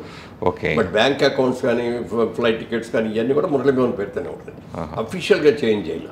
ఓకే ఓకే, అందుకని 2 పేర్లు ఉంటాయి పాస్పోర్ట్లో కానీ ఏమైనా డాక్యుమెంట్స్ వీటిలో కానీ. ఓకే ఓకే, దాని పేరు నాగేశ్వరరావు గారికి మీకు బాగా అవినావ సంబంధం. ఇప్పుడు ఆయన ఇన్స్పిరేషన్ అంటూ మీరు చాలాసార్లు చెప్తూ ఉంటారు. నటుడిగా ఇప్పుడు నాగేశ్వరరావు లాగే చివరి వరకు మన నటుడుగానే జీవితం ఎండింగ్ అవ్వాలి తప్ప దాన్ని బ్రేక్ లేదంటారు. సో ఆయనతో మీకున్న అనుబంధం గురించి నేను సినిమాల్లో మొట్టమొదటి నుంచి కూడా ఆ రోజుల్లో రామారావు గారు పూర్వ నాగేశ్వరరావు గ్రూప్ ఇట్లా ఉండేది. నేను నాగేశ్వరరావు గారు గ్రూప్ చిన్నప్పటి నుంచి కూడా నాగేశ్వరరావు గారి సినిమాలు అంటే చాలా ఇష్టం. నాగేశ్వరరావు గారు, సావిత్రి గారు ఉన్నారండి ఇంకా ఎక్కువ ఇష్టం. వాళ్ళ సినిమా వచ్చిందంటే ఫస్ట్ డే మార్నింగ్ షోకి వెళ్ళిపోయేవాడు. అట్లా ఒక ఆరాధ్యదేవంలాగా ఉండేవాడు. సినిమా ఇండస్ట్రీకి వచ్చిన తర్వాత ఆయన నన్ను చూడలేదు, నేను ఆయన డైరెక్ట్గా ఎక్కడ కలవలేదు. ఓ రోజున మన సురేష్ వాళ్ళ ఫాదర్ ఉన్నాడు, హీరో సురేష్ ఫాదర్ పేరు ఏదో ఉంది. ఓకే, ఆయన సినిమా క్యారెక్టర్ అనే వచ్చాడు. వచ్చి మురళీమోహన్ గారు ఒక క్యారెక్టర్ ఉందని నాగేశ్వరరావు హీరోగా తీస్తున్నాను నేను, దాంట్లో గెస్ట్ క్యారెక్టర్ ఉంది వేస్తారా అన్నాడు. ముందు అసలు చెప్పకుండా అన్నాడు. అంటే నేను గెస్ట్ వర్షాలు వేయట్లేదండి, బాగా బిజీగా ఉన్నాను. మీరు ఆలోచించుకోండి, నాగేశ్వరరావు గారి ఫ్రెండ్ వేషం, కీ రోళ్ళు, ఒక్కరోజు చాలు, రోజారమణి మీరు పేరు అని వచ్చాడు. అసలు నాగేశ్వరరావు గారితో అంటారు, నాగేశ్వరరావు గారితో ఎంతవరకు చూడడం లేదు, ఆయన్ని డైరెక్ట్గా మాట్లాడలేదు, సినిమాలో యాక్ట్ చేసినట్టు కూడా ఉంటుంది, బాగుంటుందని వెంటనే వచ్చి ఇక్కడే హైదరాబాద్లో జరిగింది. మెడ్రాస్ నుంచి ఇక్కడికి వచ్చాము. వచ్చి చూసినప్పుడు ఆయన బాగా నా గురించి విన్నారు. అప్పటికే విని నన్ను చూడండి, మన పెద్ద ఆయన అనగానే చూసి ఎట్లా చేతులు కట్టుకుని చూడటం, అట్లా ఒబీడియంట్గా ఉండేటప్పటికి ఆయన కనిపెట్టేశాడు. కొంచెం బిరుకుగా ఉన్నాడు ఈ అబ్బాయిని. అక్కడి నుంచి ఆయన మొదలుపై చేసి జోకులు వేసేసి ఎన్ని జోకులు వేసాడో చెప్పడానికి చెప్తే ఇక ఫ్రీ అయిపోయి అయిపోయింది. సాయంత్రం వెళ్ళిపోయే ముందు అన్నాడు, మురళీమోహన్ గారు మీ మీద భుజం మీద చేసి ఫ్రెండ్ లాగా ఎందుకు చేశానో తెలుసా అన్నారు. చెప్పండి సార్ అన్న. నువ్వు రాగానే కొంచెం బెరుకుగా కనపడ్డావు, పెద్ద హీరో పక్కన చేస్తున్నావు అది ఇది అన్నట్టుగా, అందుకని నీలో ఆ ఫీలింగ్ పోవడం కోసం చేశాను. మేకప్ వేసుకొని కెమెరా మీదకి వచ్చిన తర్వాత అందరూ ఎక్కువలే, ఒకళ్ళు ఎక్కువ కాదు ఒకళ్ళు తక్కువ కాదు. ఇప్పుడు నీకు నా మీద గౌరవం ఉందనుకో, వచ్చినప్పుడు లేచి నుంచి గుడ్ మార్నింగ్ సార్ చాలు. మళ్ళీ ఆ తర్వాత నుంచి మనందరం ఫ్రెండ్స్ అని అలా చెప్పారు అన్నమాట. సో తర్వాత నాకు ఆయన అంటే ఇష్టమే కాకుండా ఆయనకి నేనంటే కూడా ఇష్టం. చాలా సందర్భాల్లో ఇక్కడే కాకుండా హైదరాబాద్లోనే కాకుండా అమెరికాలో ఆయన ఫంక్షన్స్ కొన్ని వెళ్తే ఆ టైంలో నేను అమెరికాలో ఉండి నన్ను కూడా పిలిచాను ఆ ఫంక్షన్స్ 4-5 చోట్ల వెళ్ళినప్పుడు అక్కడ స్టేజ్ మీద చెప్పాడు ఆయన, మా సినిమా ఇండస్ట్రీలో శ్రీరామచంద్రుడు ఎవరన్నా ఉన్నారంటే అది మురళీమోహన్ అక్కడే. అసలు నేనేస్తానే, ఇదే నా గురించి చెప్పాల్సిన అవసరం ఉందా? ఫంక్షన్ ఏమో ఆయన మీద, ఆయనకి సత్కారం. అనంతరం అది అట్లా చెప్పాడు. తర్వాత నాగేశ్వరరావు గారు హీరోగా చేసే రోజులు ఆ రోజుల్లో అన్నపూర్ణ పిక్చర్స్ అని ఉండేది, దుక్కిపాటి ప్రసాదరావు గారు నిర్మాత. అది తర్వాత వాళ్ళు ఆ కంపెనీ డిజాల్వ్ అయిపోయింది. అన్నపూర్ణ స్టూడియోస్ కట్టిన తర్వాత అన్నపూర్ణ సినీ స్టూడియోస్ అని బ్యానర్ పెట్టాను. అన్నపూర్ణ సినీ చిత్రాలు పెట్టి ఆ బ్యానర్ పెట్టినప్పుడు మొట్టమొదటి సినిమా కళ్యాణి, దాసరి గారి డైరెక్షన్, నన్ను హీరోగా బుక్ చేశారు. నేను అడిగా నాగేశ్వరరావు సార్ ఇదేంటి సార్ మీ స్టూడియో సినిమా మొట్టమొదటి సినిమా అన్నపూర్ణ గారు సమర్పించుకొని వస్తుంది, అన్నపూర్ణ స్టూడియోస్ పిక్చర్ అని వచ్చింది, దాసరి గారి డైరెక్షన్, మీరు హీరో కూడా నాకు ఇస్తున్నారు ఏంటండి అన్న. ఈ క్యారెక్టర్కి నా ఇమేజ్ ఎక్కువ అవుతుంది, నా ఇమేజ్ పనికిరాదు, ఆ క్యారెక్టర్ దెబ్బతింటుంది నేను వేస్తే. అది నీలాంటి ఇమేజ్ ఉన్నాడైతే కరెక్టే సరిపోద్ది. అంటే ఇన్ఫీరియారిటీ సుపీరియారిటీ కాంప్లెక్స్ మధ్య డ్రామా అది. నేను చేసేది ఇద్దరం గాయకులమే. మొట్టమొదటి నేను చాలా పెద్ద గాయకుడిని, తర్వాత అమ్మాయిని ప్రేమించి పెళ్లి చేసుకోవడం వదిలేదు, తర్వాత అమ్మాయి పెద్ద గాయకురాలి, అక్కడి నుంచి నాలో ఇన్ఫీరియారిటీ కాంప్లెక్స్ వస్తుంది. అట్లా దాని మీద ఇది చేసాడు. మంచి సినిమా, చాలా మంచి పేరు వచ్చింది. చిరంజీవి సందర్భాల్లో అనేవాడు ఆయన, ఎప్పటికైనా నేను చెప్తున్నాను మురళీమోహన్, చచ్చిపోయే వరకు కూడా నేను నటిస్తూనే చచ్చిపోవాలి, నేను రిటైర్మెంట్ అనేది కదా. ఆయన అనుకున్నట్టే ఆయన అనుకున్నట్టు చేశాడు. చక్కగా ఆఖరిలో ఆ మనం సినిమా చేసి, అప్పటికే క్యాన్సర్ అని తెలుసు ఆయన అనౌన్స్ చేశాడు, ధైర్యంగా ప్రెస్లో అనౌన్స్ చేశాడు. నాకు తెలిసి నాకు క్యాన్సర్ వచ్చింది అని కుటుంబ సభ్యులందరూ కూర్చోబెట్టి చెప్పింది ఆయన ఫస్ట్ అండ్ లాస్ట్. ఆ ప్రెస్ మీట్కి వెళ్ళి అందరూ బాధపడ్డారు, చాలా మంది అప్సెట్ అయిపోయారు ఆ మాట చెప్పి ఇది చేసేటప్పటికి. చూసినాడు అప్సెట్ అయ్యాం, విన్నాడు అప్సెట్ అయ్యాం. ఇంట్లో బెడ్ మీద ఉండే డబ్బింగ్ చెప్తున్నారు, బెడ్ మీద ఉండి నాగార్జున చెప్పాడు. మొట్టమొదటి ఆ మధ్య గుమ్మడి గారు చచ్చిపోతే ఆయనది నూతన్ ప్రసాద్తో చెప్పించారు డబ్బింగ్, అస్సలు సూట్ కాదు చెప్పాడు. అది మాత్రం జరగకూడదు, మా వాయిస్ బాగా జనాల్లో ఎస్టాబ్లిష్ అయ్యి ఉన్నాయి, అందుకని నాకు ఎవరు డబ్బింగ్ చెప్పినా అది మిమిక్రీ వాళ్ళు చేస్తారు కానీ అది పట్టినట్టు దొద్దు, ముందు నా డబ్బింగ్ పూర్తి చేయంటే అప్పటికే హాస్పిటల్లో బెడ్లో పెట్టడం. నాగార్జున అన్ని తీసుకుని ఎక్విప్మెంట్ అక్కడ తీసుకెళ్ళి ఆ రూమ్లో డబ్బింగ్ చెప్పించి చేయించారు. మరి అట్లా ఆఖరి నిమిషం దాకా దాంట్లోనే ఉన్నాడు. పైగా వాళ్ళ ఓన్ బ్యానర్ మీద వాళ్ళు ఆయన నాగార్జున నాగ చైతన్య అందరూ ఉన్నారు అట్లా. అవును అందరు కలిసేసారు. చిరంజీవి గారితో మీకున్న బాండింగ్ అంటే ఎప్పుడు మిమ్మల్ని అన్నయ్య అనే ఆప్యాయంగా అని పిలుస్తూ ఉంటారు ఆయనతో? మొట్టమొదట అది కృష్ణరాజు గారు మనవూరు పాండవులు జయకృష్ణను కృష్ణరాజు గారి బ్యాకప్, వాళ్ళిద్దరు కలిసి బాపు గారి డైరెక్షన్లో సినిమా చేశాడు. దాని పేరు మనవూరు పాండవులు. దాంట్లో నన్ను అప్పుడు బాగా బిజీగా ఉన్నాడు, వెరీ బిజీ ఆర్టిస్ట్ నేను. దాంట్లో జయకృష్ణ బాగా ఫ్యామిలీతో కలిసి ఉండేవాడు సరదాగా. ఆయన మురళీమోహన్ గారు మీతో కూడా సినిమా చేస్తామండి అంటే వచ్చాడు. అంటే తప్పకుండానండి, అంతకంటే కావాల్సిందే. ఇట్లా బాపు గారి డైరెక్షన్లో చేస్తాను, మనవూరు పాండవులు సినిమా పేరు. ఆ మనవూరు పాండవుల్లో మీరు ధర్మరాజు క్యారెక్టర్, సెకండ్ భీముడేమో ప్రసాద్ బాబు, చిరంజీవి అనే కొత్త కుర్రాడిని పెట్టాం, అతనేమో అర్జునుడి క్యారెక్టర్, ఇంకా నకులుడు సహదేవుడు ఉంటారు అన్నాడు. అలాగేనండి తప్పకుండా కృష్ణరాజు గారు మెయిన్ హీరో, కృష్ణుడు వ్యాపారం. సరే ఓకే అండి అన్నా. వెళ్ళిన తర్వాత అసలు మొట్టమొదటి రోజు అక్కడ చిరంజీవి గారిని చూడగానే నాకు చాలా ఇంప్రెషన్ వచ్చేసింది. అంటే ఆ కన్ను, ఆ మనిషి ఎక్స్ప్రెషను, అసలు ఫీలింగ్ ఫేస్లో చూపించే ఫీలింగ్స్, అలాగే డాన్స్ విపరీతంగా చేసేవాడు. ఇష్టం వచ్చిన పాట ఏదైనా ఏంటి నేను డ్యాన్స్ చేస్తాను, అది క్లాసికల్ డ్యాన్స్కి ఇది కదా ఏదో రిథమిక్ డ్యాన్స్ అంతే, అంత బాగా చేసేవాడు. రాజులు రాబోయే రోజుల్లో చాలా పెద్ద హీరో అవుతాడు ఇతను అని అనుకున్నాం. అంటే హీరో అవుతాడనే అంత లక్షలాగా లేవు ఫేస్ అది. అవును. అప్పుడు కొంచెం రంగు తక్కువను, తర్వాత జుట్టు ఇట్లా కొంచెం వెనక్కి వెళ్ళి ఆ మామూలుగా ఓ రోజున కృష్ణరాజు గారు అడిగారు, మౌనం వీడు పెద్ద యాక్టర్ అవుతాడయ్యా రాబోయే రోజుల్లో, మనకి ఇండస్ట్రీలో మంచి విలన్ అవుతాడు అన్నాడు. ఓకే, కృష్ణరాజు గారు. ఓకే, కృష్ణరాజు విలన్ ఏంటంటే బాబు మొత్తం ఇండస్ట్రీకి మూడు అవుతాడు. అదే జరిగింది. తర్వాత ఏంటంటే రోజు కృష్ణరాజు గారు, నేను, బాపు గారు వాళ్ళందరూ మేము రాజమండ్రిలో ఉండేవాళ్ళం. వాళ్ళందరూ అక్కడ విలేజ్లో ఉండేవారు, చిరంజీవి గారు వీళ్ళందరూ. రోజు సాయంత్రం అయ్యేటప్పుడు మా షూటింగ్ అయిపోయిన తర్వాత వీళ్ళని మా పాండవులు 5 కలిసి సినిమాలకు వెళ్తూ ఉండేవాళ్ళం. అప్పుడు ఎవరు ఏ సినిమాకి వెళ్తున్నా ఫోన్ చేసి చెప్పేస్తే టికెట్లు పెట్టేసి ఉంచేవారు. మాకు 5 కలిసి వెళ్ళేవాళ్ళం అన్నమాట. బయటకు వచ్చిన తర్వాత జనం వచ్చి పిలిచేసి అందరూ షేక్ హ్యాండ్లు ఇచ్చి ఆటోగ్రాఫ్లు అడిగి, అప్పటికి ఫోటోలు లేవు కదా, సెల్ ఫోన్లు లేవు. అవన్నీ చేస్తా అంటే రోజు అన్నాడు ఆయన, అన్నయ్య అన్నయ్య అని పిలిచేవాడు. అంటే సినిమాల క్యారెక్టర్ కూడా నేను అన్నయ్య. అన్నయ్య రేపు పొద్దున్న నాకు కూడా ఇలా వస్తారా జనం ఫ్యాన్స్ అన్నాడు. అంతే బాబు, దీని మీద 10 రెట్లు వస్తారు నీకు చూడు అని చెప్పి అప్పటి నుంచి బాగా క్లోజ్. మళ్ళీ కొంత లాంగ్ గ్యాప్ తర్వాత మళ్ళీ మొన్న గాడ్ ఫాదర్లో చేయటం. గాడ్ ఫాదర్ మధ్యలో అదే గ్యాంగ్ లీడర్లు చాలా సినిమా గ్యాప్ తర్వాత, ఛానల్ గ్యాప్ తర్వాత మళ్ళీ గ్యాంగ్ లీడర్ అల్టిమేట్ మీ ఇద్దరు. యాక్చువల్గా చిరంజీవి గారితో సినిమా తీయాలని 4 సార్లు ట్రై చేసాం. అప్పుడు ప్రొడక్షన్ అప్పుడు సబ్జెక్టు సరిగ్గా కుదరక అయితే చేద్దామని అన్నాడు, కానీ ఆయన కూడా ఇదిగో సూటబుల్ ఇది దొరకలేదు. ఎందుకు ఆపేశారు సార్ ప్రొడక్షన్ అసలు?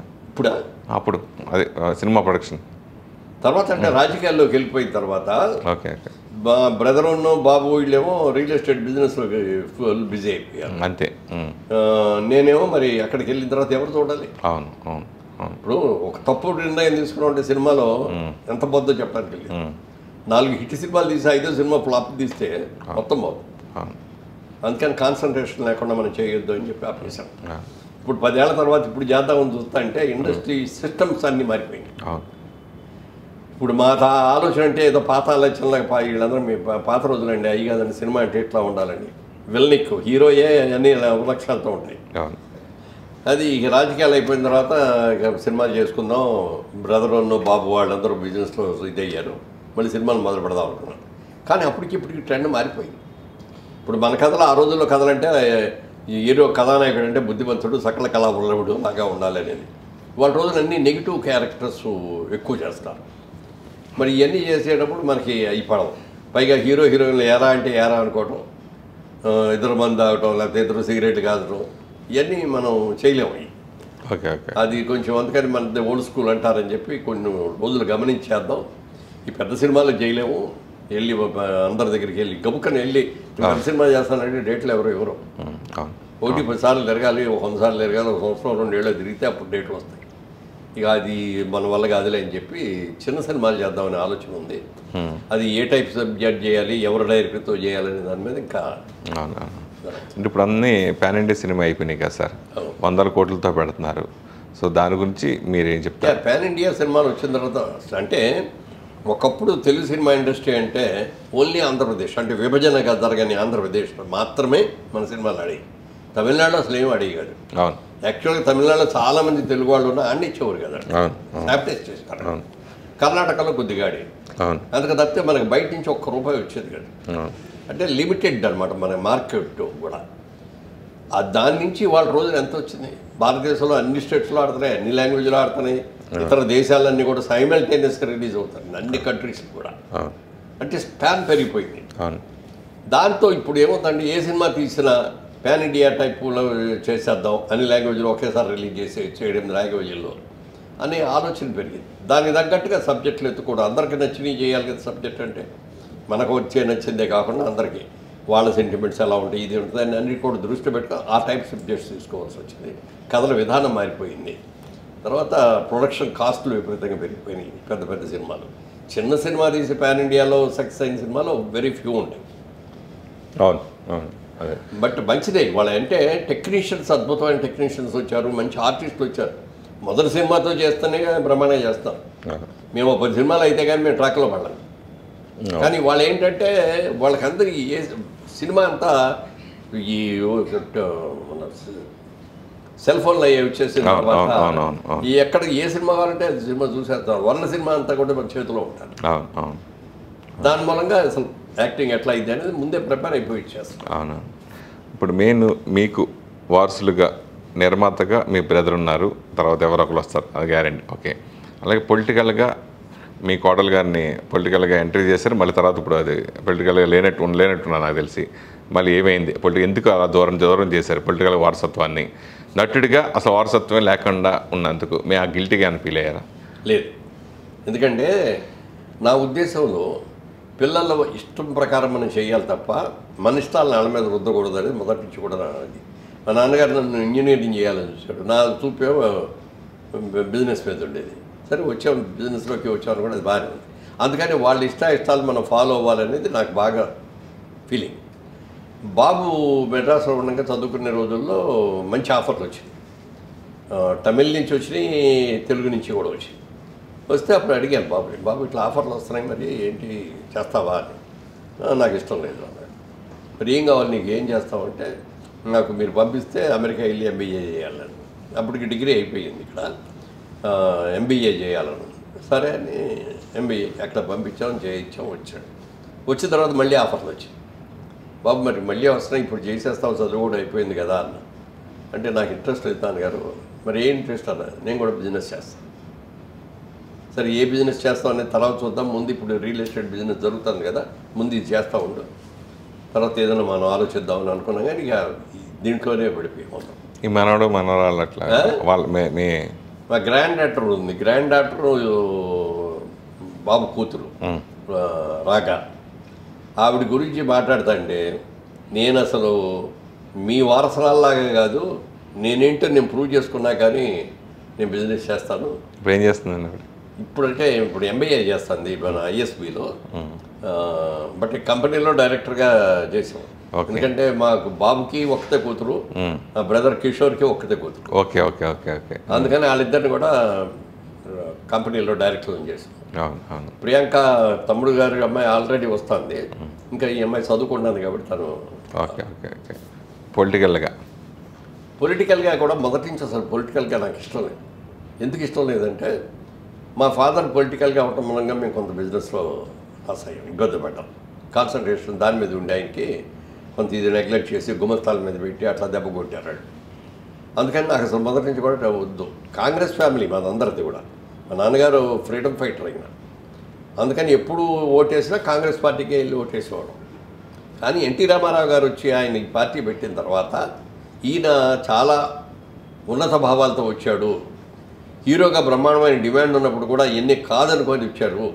తెలుగువాడి యొక్క గొప్పతనం చాటి చెప్పాలి, తెలుగువాడికి ఒక గుర్తింపు కావాలి అనే ఉద్దేశంతో వచ్చారు అని చెప్పి నేను తెలుగుదేశం అనేది మనసులో పెట్టుకొని ఆయన దగ్గరికి వెళ్ళి అడిగాను, ఏమండి ఇట్లా మీరు అన్నీ సాక్రిఫైస్ చేసి వెళ్తున్నారు, మేమేం చేయాలో చెప్పండి, మీరు మాకు ఏదైనా డ్యూటీ అప్ చేస్తే మేము కూడా చేస్తామని చెప్పి నేను, గిరిబాబు, రావుగోపాలరావు గారు, సత్యనారాయణ గారు, కవిత, మాధవి మేము అందరం కలిసి వెళ్ళి అడిగాం. అయితే మీరు ఎవ్వరు రావద్దు, నేను అన్నిటికీ తెగించి దిగాను. సక్సెస్ అయితే వెళ్ళండి, గుడ్. సక్సెస్ కాబట్టి దాని మీద ఎన్ని చేస్తారో తెలుసు, మీరు అనవసరం మీ కెరియర్ పాడు చేసుకోవద్దు వద్దన్నారు. నాన్నగారు ఉన్నారండి అప్పుడు నాన్నగారు ఉన్నారా? అక్కర్లేదు. మీ నాన్నగారు ఉన్నారు కదా అప్పుడు, ఏమనలేదా? ఆ కాంగ్రెస్ తరపు నుంచి పార్టీ కదా, ఎందుకు నువ్వెందుకు అటు వెళ్తావని? అది వచ్చేది క్లాష్. నన్ను డైరెక్ట్గా అనేవాడు కాదు, కానీ మా బాబు తాత మనవాళ్ళు ఇద్దరు మాట్లాడుకుంటా, తాతగారు మీ పార్టీ ఓడిపోయింది, మా పార్టీ వచ్చేస్తుంది, ఎట్లా అట్లాడేవాడు. ఓకే ఓకే రే కాంగ్రెస్ రా, కాంగ్రెస్ ఎవరు కొట్టలేరు రా అని ఆయన అంటారు. ఆయన కాంగ్రెస్ ప్రచారానికి వెళ్ళేవారు, నేను తెలుగుదేశం ప్రచారానికి వెళ్ళేవారు. నెల్లూరులో ఫ్రెండ్స్ ఎక్కువ ఉన్నారు, అందుకని నెల్లూరు వెళ్ళిపోయేవారు.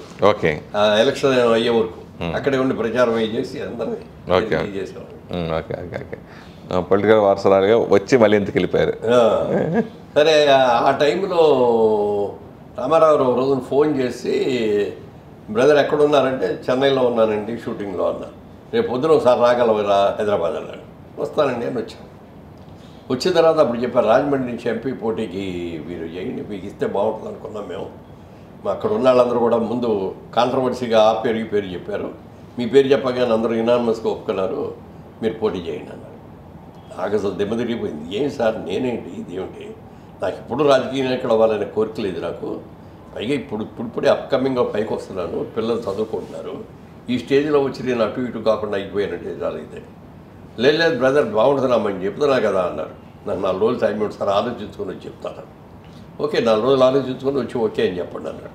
అప్పుడు రే వెళ్ళిపోయి వచ్చి చెప్పాను, ఐఎమ్ సారీ అండి, ఏమనుకోవద్దు, మీలాగా నేను త్యాగం చేసి రాలేను, నేను ఇంకా లైఫ్లో సెటిల్ కాలేదు, పిల్లల్ని సెటిల్ చేయలేదు. అయితే okay brother it's all right అన్నాడు. అప్పుడు చంద్రబాబు నాయుడు గారు ఉపేంద్ర గారు ఉండే పార్టీ సెక్రటరీ, వాళ్ళిద్దరూ నన్ను కూర్చొని కన్విన్స్ చేయడానికి మ్యాక్సిమం ట్రై చేశారు. నేను సారీ అండి వద్దు, నాకు అసలు ఇంట్రెస్ట్ లేదండి అని చెప్పి వచ్చేసాను. వచ్చేసిన తర్వాత మళ్ళీ 10 ఏళ్ళు 15 ఏళ్ళు జరిగిపోయింది. చంద్రబాబు నాయుడు గారు మళ్ళీ పిలిచారు 2009లో పిలిస్తే మళ్ళీ వెళ్తే నాకు చెప్పారు, నేను ఆ రోజు మీకు తెలుసు కదా, మీరు కూడా ఉన్నారు కదా, నాకు ఇంట్రెస్ట్ లేదండి అన్నా. అంటే ఎందుకు లేదు నాకు ఇంట్రెస్ట్ అన్నాడు. సార్ ఈ పాలిటిక్స్ నాకు ఇష్టం ఉండదు, నెంబర్ 1. నెంబర్ 2 ఇద్దరు స్వార్థపరులు ఎక్కువైపోతున్నారు, రౌడీలు గూండాలు వస్తున్నారు, వీళ్ళిద్దరి మధ్యలో నేను తట్టుకోలేనండి నేను అంటే. ఆయన ఒకటి అన్నాడు, అందరూ అలాంటి వాళ్ళే వస్తే, రౌడీలు గూండాలే వస్తే మేము ఎవరితో ప్రభుత్వాన్ని ఎలా నడపాలి? కొంతమంది మీలాంటి వాళ్ళు సాక్రిఫైస్ చేసేవాళ్ళు, చదువుకోగలిగిన వాళ్ళు, మంచి చేయాలనుకునే వాళ్ళు ఉంటే వాళ్ళని పెట్టుకొని మేము గవర్నమెంట్ రన్ చేయగలం అన్నాడు. అయినా సరే సారీ అండి నేను అని చెప్పేసి ఇంటికి వెళ్ళిపోయాను, నో అని చెప్పేసి. అప్పుడు మన కోడెల శివప్రసాద్ గారు నిన్ను కంపాటి రామ్మోహన్ రావు గారిని ఇద్దరిని ఇంటికి పంపించి, మీరు ఏం చేస్తారో తెలియదు అని ఒప్పించి తీసుకురండి, మనకి ఆల్టర్నేటివ్ క్యాండిడేట్ కూడా లేడు అన్న. వచ్చి 5 hours కూర్చోండి, కన్విన్స్ చేయడానికి ట్రై చేయడం, నేను నో అంటాం, ఆయన లేదు బాగుంటుందండి, మీరు బిజినెస్ మ్యాన్గా సక్సెస్ అయ్యారు, సినిమా యాక్టర్గా సక్సెస్ అయ్యారు, సినిమా ప్రొడ్యూసర్గా సక్సెస్ అయ్యారు, మీరు బాగుంటుంది, మీరు చేయండి అది ఇది అని చెప్పారు. ఎంత చెప్పారు, ఇక ఏదో చివరికి ఎక్కడో ఒక వీక్ మూమెంట్లో అంత పెద్దవాళ్ళు చెప్తున్నారు కాదంటం ఏంటి అని చెప్పి ఓకే అన్న. ఓకే అన్నందుకు 15 రోజుల్లో ఎలక్షన్గా ఫైనలైజ్ చేశారు. వెళ్ళి నామినేషన్ వేసేసి ప్రచారం చేయడానికి 10 రోజులు పట్టేది. 10 రోజులే ఉన్నప్పుడు. ఓకే. ఆ 10 రోజులు ప్రచారం చేసాం. 7 కాన్స్టిట్యున్సీస్లో 6 గెలిచాం. Okay, super. ఒకటే ఓడిపోయాం అనపర్తి కాన్స్టిట్యున్సీ. అంటే ఇక్కడ వచ్చే 40,000 మెజార్టీ కూడా అక్కడ పోయింది. ఓకే. సరే తర్వాత తెలిసింది ఏంటంటే మేనేజ్ చేశారని. Okay okay.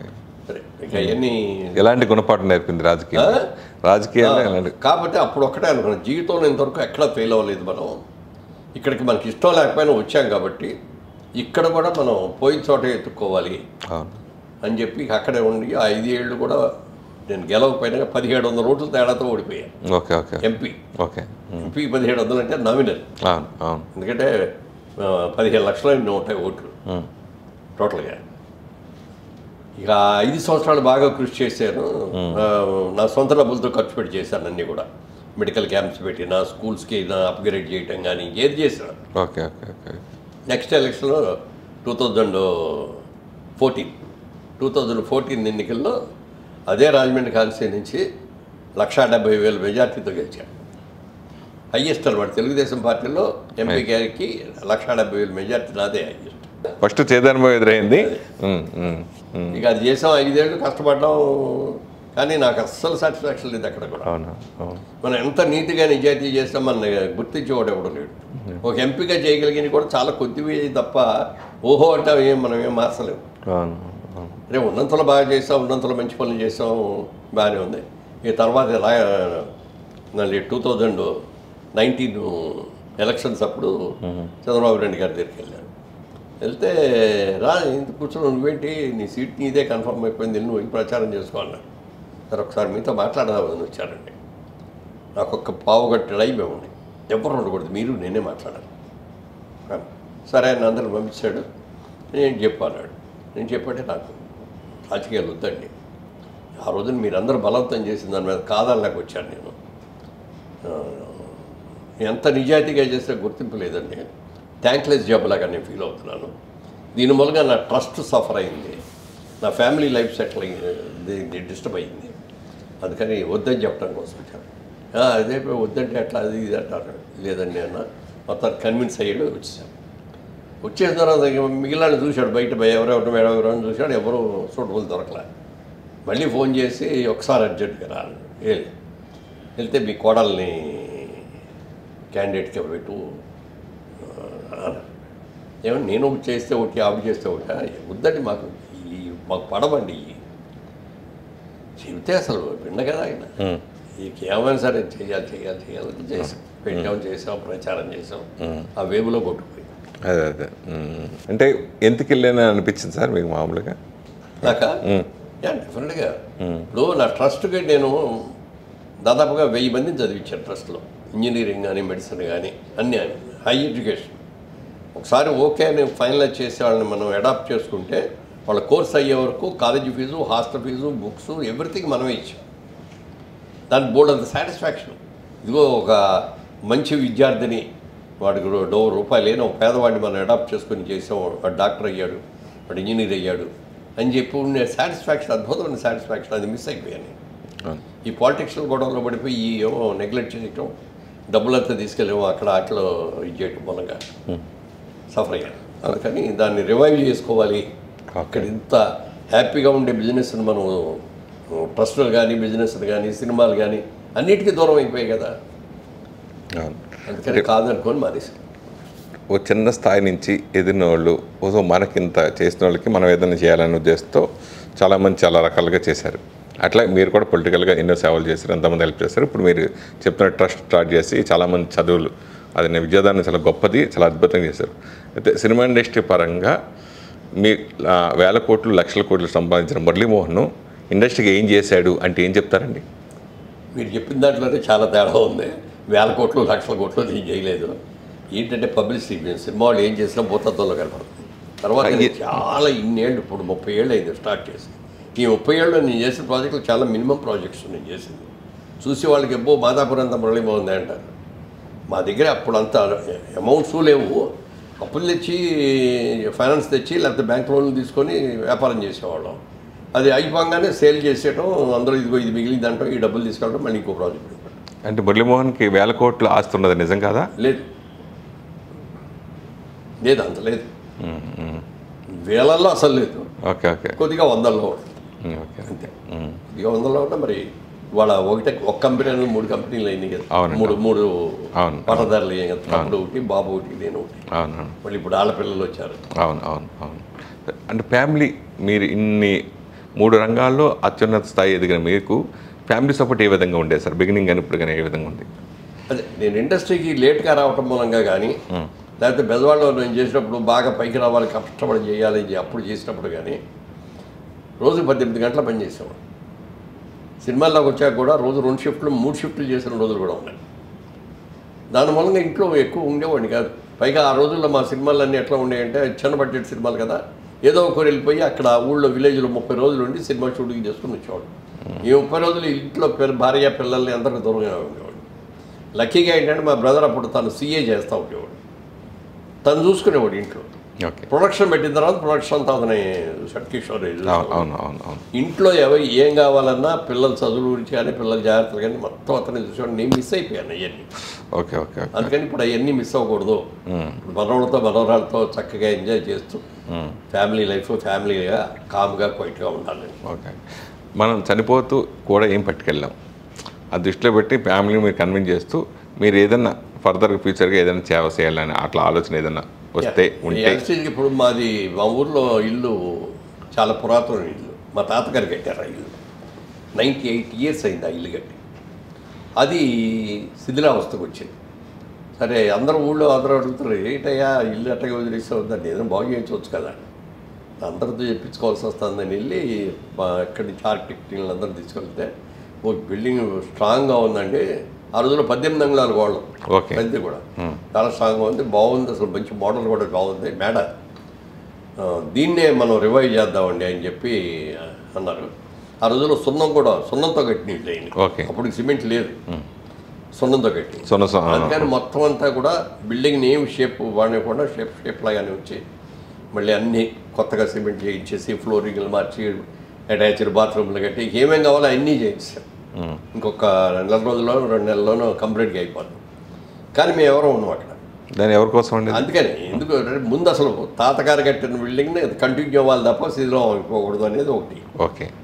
మా తాతగారు కట్టారు, మా నాన్నగారు వాళ్ళు ఉన్నారు, మళ్ళీ మేము ఉన్నాం. ఇప్పుడు మా అబ్బాయిలు కూడా వాళ్ళు వచ్చి అక్కడ ఉండకపోయినా కూడా ఒక 5th generation నడుస్తారు ఇప్పుడు. అందుకని ఇంకో 50 ఏళ్ళు 60 ఏళ్ళు దానికి చలనం లేకుండా ఉండేటట్టు బాగు చేయించారు. ఓకే. దాన్ని ఏం చేద్దాం అనేది దాని మీద రకరకాల ఆలోచనలు ఉన్నాయి. అది ఇప్పుడు ఏమనుకున్నామంటే ఈ మధ్య రీసెంట్గా ఆడపిల్లల హాస్టల్స్ కడతారు. ఓకే. హాస్టల్స్ పెట్టి అందులో లాడ్జింగ్ బోర్డింగ్ అంతా ఫ్రీగా ఇచ్చేసేసి వాళ్ళు ఎక్కడ బస్సు కూడా పెట్టేసి కాలేజీలో చదువుతుంటే కాలేజీలో డ్రాప్ చేసి రావటం అట్లా ఇవన్నీ పెట్టి ఉచితంగా పెడదామన్నా, ఉచితంగా పెడదామని, ఫ్రీగా పెడదామని. అంటే మీరు చదివించిన అమ్మాయిలు ఆ పిల్లలు చాలా అత్యున్నతకి ఎదిగి వాళ్ళు వచ్చి మిమ్మల్ని కలుస్తూ ఉంటుంటే వాళ్ళు అత్యున్నతగా ఎదిగి మిమ్మల్ని కలుస్తుంటే మీకు ఎలాంటి ఫీలింగ్ కలిగింది? అట్లా మెమరబుల్ అంటే ఎంత ఆనందమో చెప్పడానికి లేదు. వాళ్ళు వస్తే అంటే మేము చదివించిన పిల్లలందరూ కూడా నా పిల్లలు, నా కొడుకులు, నా కూతురులాగా ఫీల్ అవుతారు. ఎవరిని అడిగితే నీకు ఎంతమంది పిల్లలు అంటే నాకు 1000 మంది అన్నారు. ఓకే. 1000 మందిని చదివి. ఎంతమంది అయ్యారు సార్ ఇప్పటి వరకు? ఎంతమంది? 1000 పూర్తి అయింది. Okay, very good. ఓకే. నాకు కడుపును పుట్టిన బిడ్డలు అయితే ఇద్దరే, కానీ ఆ పిల్లలు 1000 మంది ఉన్నారు. ఇప్పటికీ కొంతమంది ఫోన్ చేసి దగ్గరికి వచ్చి మాట్లాడుతాడు. మొన్న రీసెంట్గా కూడా తెలంగాణ అబ్బాయి, అతను వీళ్ళు మన ట్రైబ్స్, ఓకే, లంబాడి, ఓకే, ఆ కుర్రాడికి మంచి మార్కులు వచ్చినా ఫోన్ చేసి ఇది చేస్తాడు. మార్కులు చూస్తే చాలా బాగున్నాయి, మెడికల్ సీట్ ఇప్పించాం, 5 సంవత్సరాలు డబ్బులు అవన్నీ కూడా కట్టాం, శుభ్రంగా రాశాడు, మంచి మార్కులతో రాశాడు. కానీ మేము ఏంటంటే డిగ్రీ వరకు పోస్ట్ గ్రాడ్యుయేషన్కి ఇవ్వం. మేము పోస్ట్ గ్రాడ్యుయేషన్కి అప్లై చేసుకుంటే అతనికి ఫ్రీ సీట్ వచ్చింది. ఢిల్లీ ఏఎం దాంట్లో వచ్చింది. అక్కడ పోస్ట్ గ్రాడ్యుయేట్ చేశాడు. మళ్ళీ ఈ ఐ డాక్టర్గా స్పెషలైజేషన్ కూడా చేశాడు. అతను మొన్న వచ్చి సార్ ఒకసారి కలవాలి సార్, టైం ఇస్తే అంటారు. వచ్చి చూస్తే అతను చెప్తా అంటే ఎంత ఆనందం వేసిందో చెప్పాలి. ఇవాళ రోజున వాసన్ ఐ ఇన్స్టిట్యూట్ అని దాంట్లో ఇన్ఛార్జిగా, అతను ఇన్ఛార్జ్ కాదు, అతనే మెయిన్ చీఫ్ అనమాట. అతను చేస్తాడు బ్రహ్మాండమైన ఇది. ఫ్యామిలీని అందరినీ బ్రహ్మాండంగా పైకి తీసుకొచ్చాడు. పేరెంట్స్ ఇల్లు కట్టి పెట్టాడు, తమ్ముళ్ళని చెల్లెళ్ళని చదివించాడు. ఇవన్నీ చెప్తా అంటే ఎంత ఆనందం, కళ్ళకి నీళ్ళు వచ్చింది. ఓకే. ఈ లైఫ్కి ఇది చాలు అనిపించింది. మీరు ఎన్నో అత్యున్నత పదవుల్ని స్వీకరించిన మా అసోసియేషన్ ప్రెసిడెంట్ అనేది మాకి ఒక గౌరవం తెచ్చిపెట్టారు మీరు.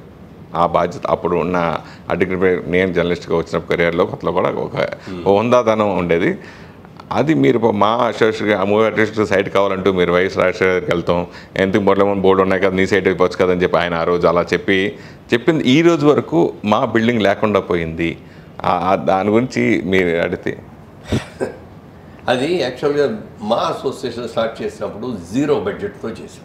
అసలు లేదు, ₹1 కూడా లేదు. అందరం కలిసి అనుకున్నాం. చిరంజీవి గారి అధ్యక్షుడిగా, నేను సెక్రటరీ, మిగిలిన ఏదో ఇది చేసుకున్నాం. మా ఇల్లే ఆఫీస్, మా దగ్గర మా రిలేషన్ ఉత్తరాలన్నీ వచ్చాయి, చూసేవాళ్ళు. అప్పుడు ఇంటర్ కూడా చేసాం. స్టాఫ్ అందరూ దానికే వచ్చేసి ఫిల్మ్ నగర్లో వెళ్ళాం. ప్రతిదీ అందులోనే. అలా చేసిన తర్వాత ఒక స్టేజ్కి తీసుకొచ్చాం, ఆఫీస్ తీసుకున్నాం, అందులో స్టాఫ్ని పెట్టాం. అంటే ఈ మా అసోసియేషన్ని పెట్టేది ప్రతి వాడికి ఒక తల్లిలాగా ఉండాలి. ఇది అసోసియేషను ఎవరికి ఏ ప్రాబ్లం వచ్చినా మా అసోసియేషన్కి వస్తే సాల్వ్ అవ్వాలి.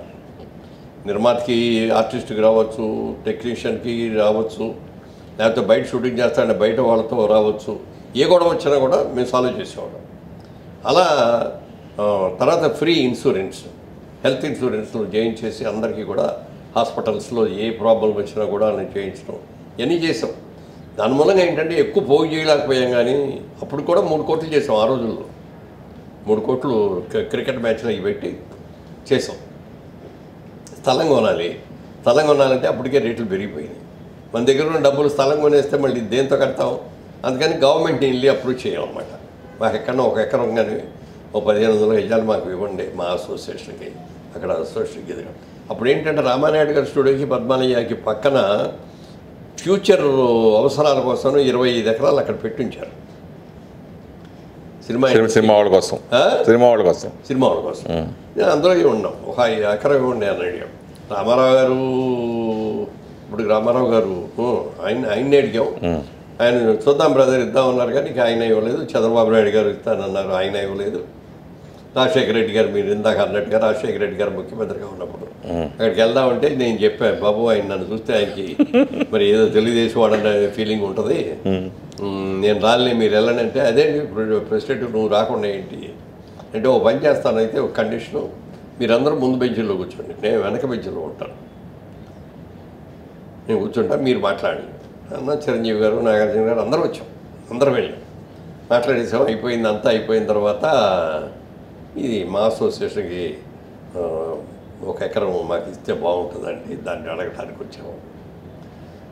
మీ అందరికి కూడా కావాల్సిన ఇళ్ల స్థలాలు ఇచ్చే కెపాసిటీ ఉన్న మురళీమోహన్ ఆయన కూర్చున్నాడు, అతనుగా నన్ను అడుగుతారండి మీరు అనేసి చెప్పాడు లాస్ట్లో. వెళ్ళిపోయేటప్పుడు సరే ఇస్తాడో ఎవడో అది వేరే విషయం, దాని ఇష్టం. ఓ ఫోటో దిగుదాం, ఇంతమంది ముఖ్యమంత్రి దగ్గరకు వచ్చాక కదా అని. సార్ ఒక్క ఫోటో అండి, అందరూ ఉన్నారు పెద్ద హీరోలు అందరూ కూడా, ఓ ఫోటో తీసుకుని టైం లేదు అని చెప్పారు. చాలా ఇన్సల్ట్గా ఫీల్ అయ్యాం ఆ రోజున ఆర్టిస్టులు అందరూ. ఇంతమంది హీరోలు ఆర్టిస్టులు వెళ్తే ఆయన టైం లేదని వెళ్ళిపోతే నిజంగా టైం లేదు కాదని నేను అన్ను, కానీ ఎంతసేపు కావాలి ఫోటో దిగడానికి. అంటే మీరు అపోజిషన్ పార్టీ గురించి అని అంటారు అది అంతే ఈరోజు. బట్ ఎక్కడ కనపడినా బాగా పరిశీలించాం. ఓకే చాలా బాగా మాట్లాడేవారు. మురళీమోహన్ గారు బాగున్నారా అని వచ్చి ఆగి ఎదురు వస్తుంటే కూడా మనం వెళ్ళి నుంచొని దండం పెడితే ఆగి దగ్గరికి వచ్చి షేక్ హ్యాండ్ ఇచ్చి వెళ్ళాం. అట్లా నా మీద ఏమి ఇది ఉండే నెగిటివ్ ఉండేది కాదు. కానీ వాళ్ళందరికీ ఇంప్రెషన్ ఏంటంటే చంద్రబాబు నాయుడు గారికి నేను బినామీ పార్ట్నర్ అని, ఆయన డబ్బులతో నేను వ్యాపారం చేస్తానని ఫీలింగ్. అందుకని నన్ను ఇబ్బంది పెడితే చంద్రబాబు నాయుడు గారిని ఇబ్బంది పెట్టినట్టు అవుద్దని దాని మీద నా బిజినెస్లో ఇబ్బందులు పెట్టకని ఇది కానీ చేసి ఆయన్ని తట్టుకున్నారండి. ఆయన్ని మీకు వచ్చినాయండి ఇబ్బందులు? వచ్చినాయండి ఇబ్బందులు వచ్చినాయి. అయ్యో నాది ఇప్పుడు అవుటర్ రింగ్ రోడ్డు ఒరిజినల్గా మా సైట్లోంచి లేదు, వేరే ఉంది. ఓకే, దాన్ని తీసుకొచ్చి మా సైట్లో మించి పెట్టారు. ఎంత పోయింది నష్టం మీకు? దాంట్లో మొత్తం 16 ఎకరాలు అంత పోయింది. 16 ఎకరాలు? 16 ఎకరాలు. అబ్బో, కుస్తీ 100 కోట్లే. అయినా సరే దాన్ని మేము కంప్లైంట్ కూడా చేయలే. సరే ప్రజలకి ఉపయోగం కోసం చేసింది ఇది, మనం ఎందుకు చిన్నది 1 ఎకరం 2 ఎకరాలు ఉన్న వాళ్ళకే పోయింది పాపం, వాళ్ళే భరించగలిగింది, మనం ఎంత భరించకూడదని చెప్పి దాని గురించి మీకున్న ఎన్ని ఎకరాల్లో 16 ఎకరాలు పోయింది? అది అక్కడ 40 ఎకరాలే ఉంది. ఓకే ఓకే, 40 16 పోయింది. ఓకే ఓకే అని అసలు జైలా. అప్పుడు అతను స్టేట్మెంట్ ఇచ్చి చంద్రబాబు నాయుడు వాతాపుడినందరూ దోచిపెట్టాడు మొదలైన అది ధరించాడు. చాలా కోపం వచ్చింది ఆ రోజు నాకు. ఓకే ఓకే ఓకే, చెప్పాను. రాజశేఖర రెడ్డి గారు కూడా ఒక సందర్భంలో చంద్రబాబు నాయుడు గారి మీద 100 తప్పులు అని చెప్పి కోర్టులో కేసు కూడా వేశాడు. ఆ 100 తప్పుల్లో ఒకటి మా తప్పుది. ఓకే, అంటే నా గురించి మురళీమోహన్కి ఇచ్చాడు, ఆయన డబ్బులన్నీ పెట్టి వాళ్ళందరూ సైట్లు అమ్మేసేసుకొని ఎన్ఆర్ఐలకి అమ్మేసుకున్నారు. ఇది చాలా కోపం వచ్చింది. ఆ రోజు నా ప్రెస్ మీట్ పెట్టి ప్రెస్లో చెప్పాను, నేను ఈ రోజు వరకు నేను నా సొంత డబ్బులతోనో లేకపోతే నా ఫైనాన్స్ దగ్గర నుంచో నేను అప్పులు చేసుకున్నా ఈ వ్యాపారం చేస్తున్నాను. ఈ రోజున చంద్రబాబు నాయుడు గారి దగ్గర నుంచి కానీ రామారావు గారి రూపాయి అప్పు ఇవ్వండి అని అడగలేదు. ఎప్పుడు కూడా నేనేం వ్యాపారం చేస్తానో కూడా వాళ్ళ దగ్గర ఎప్పుడు చెప్పలేదు, వాళ్ళు నన్ను అడగలేదు, సంబంధం లేదు. నేను అన్నీ కూడా గవర్నమెంట్ అలాట్మెంట్ అంటూ ఎక్కడ తీసుకోలేదు, రైతుల దగ్గర నుంచి కొనుక్కొని నేను చేశాను. ఏమైనా నేను చేసిన దాంట్లో తప్పు ఉందని కనుక మీరు చేస్తే, మాదాపూర్ ఏరియా అంతా గవర్నమెంట్ ల్యాండ్ ఇచ్చాడు అని అంటున్నారు కదా, మొత్తం సర్వేలు చేయండి అన్నీ కూడా. మీ రెవెన్యూ డిపార్ట్మెంట్, అప్పుడు ఆయన ముఖ్యమంత్రి పోయారు, మీ రెవెన్యూ డిపార్ట్మెంట్ కానీ ఇంకోళ్ళు కానీ ఎవరినైనా పంపండి, లేకపోతే ప్రసాదాలందరూ పిలిచి మొత్తం రండి వచ్చి చూడండి.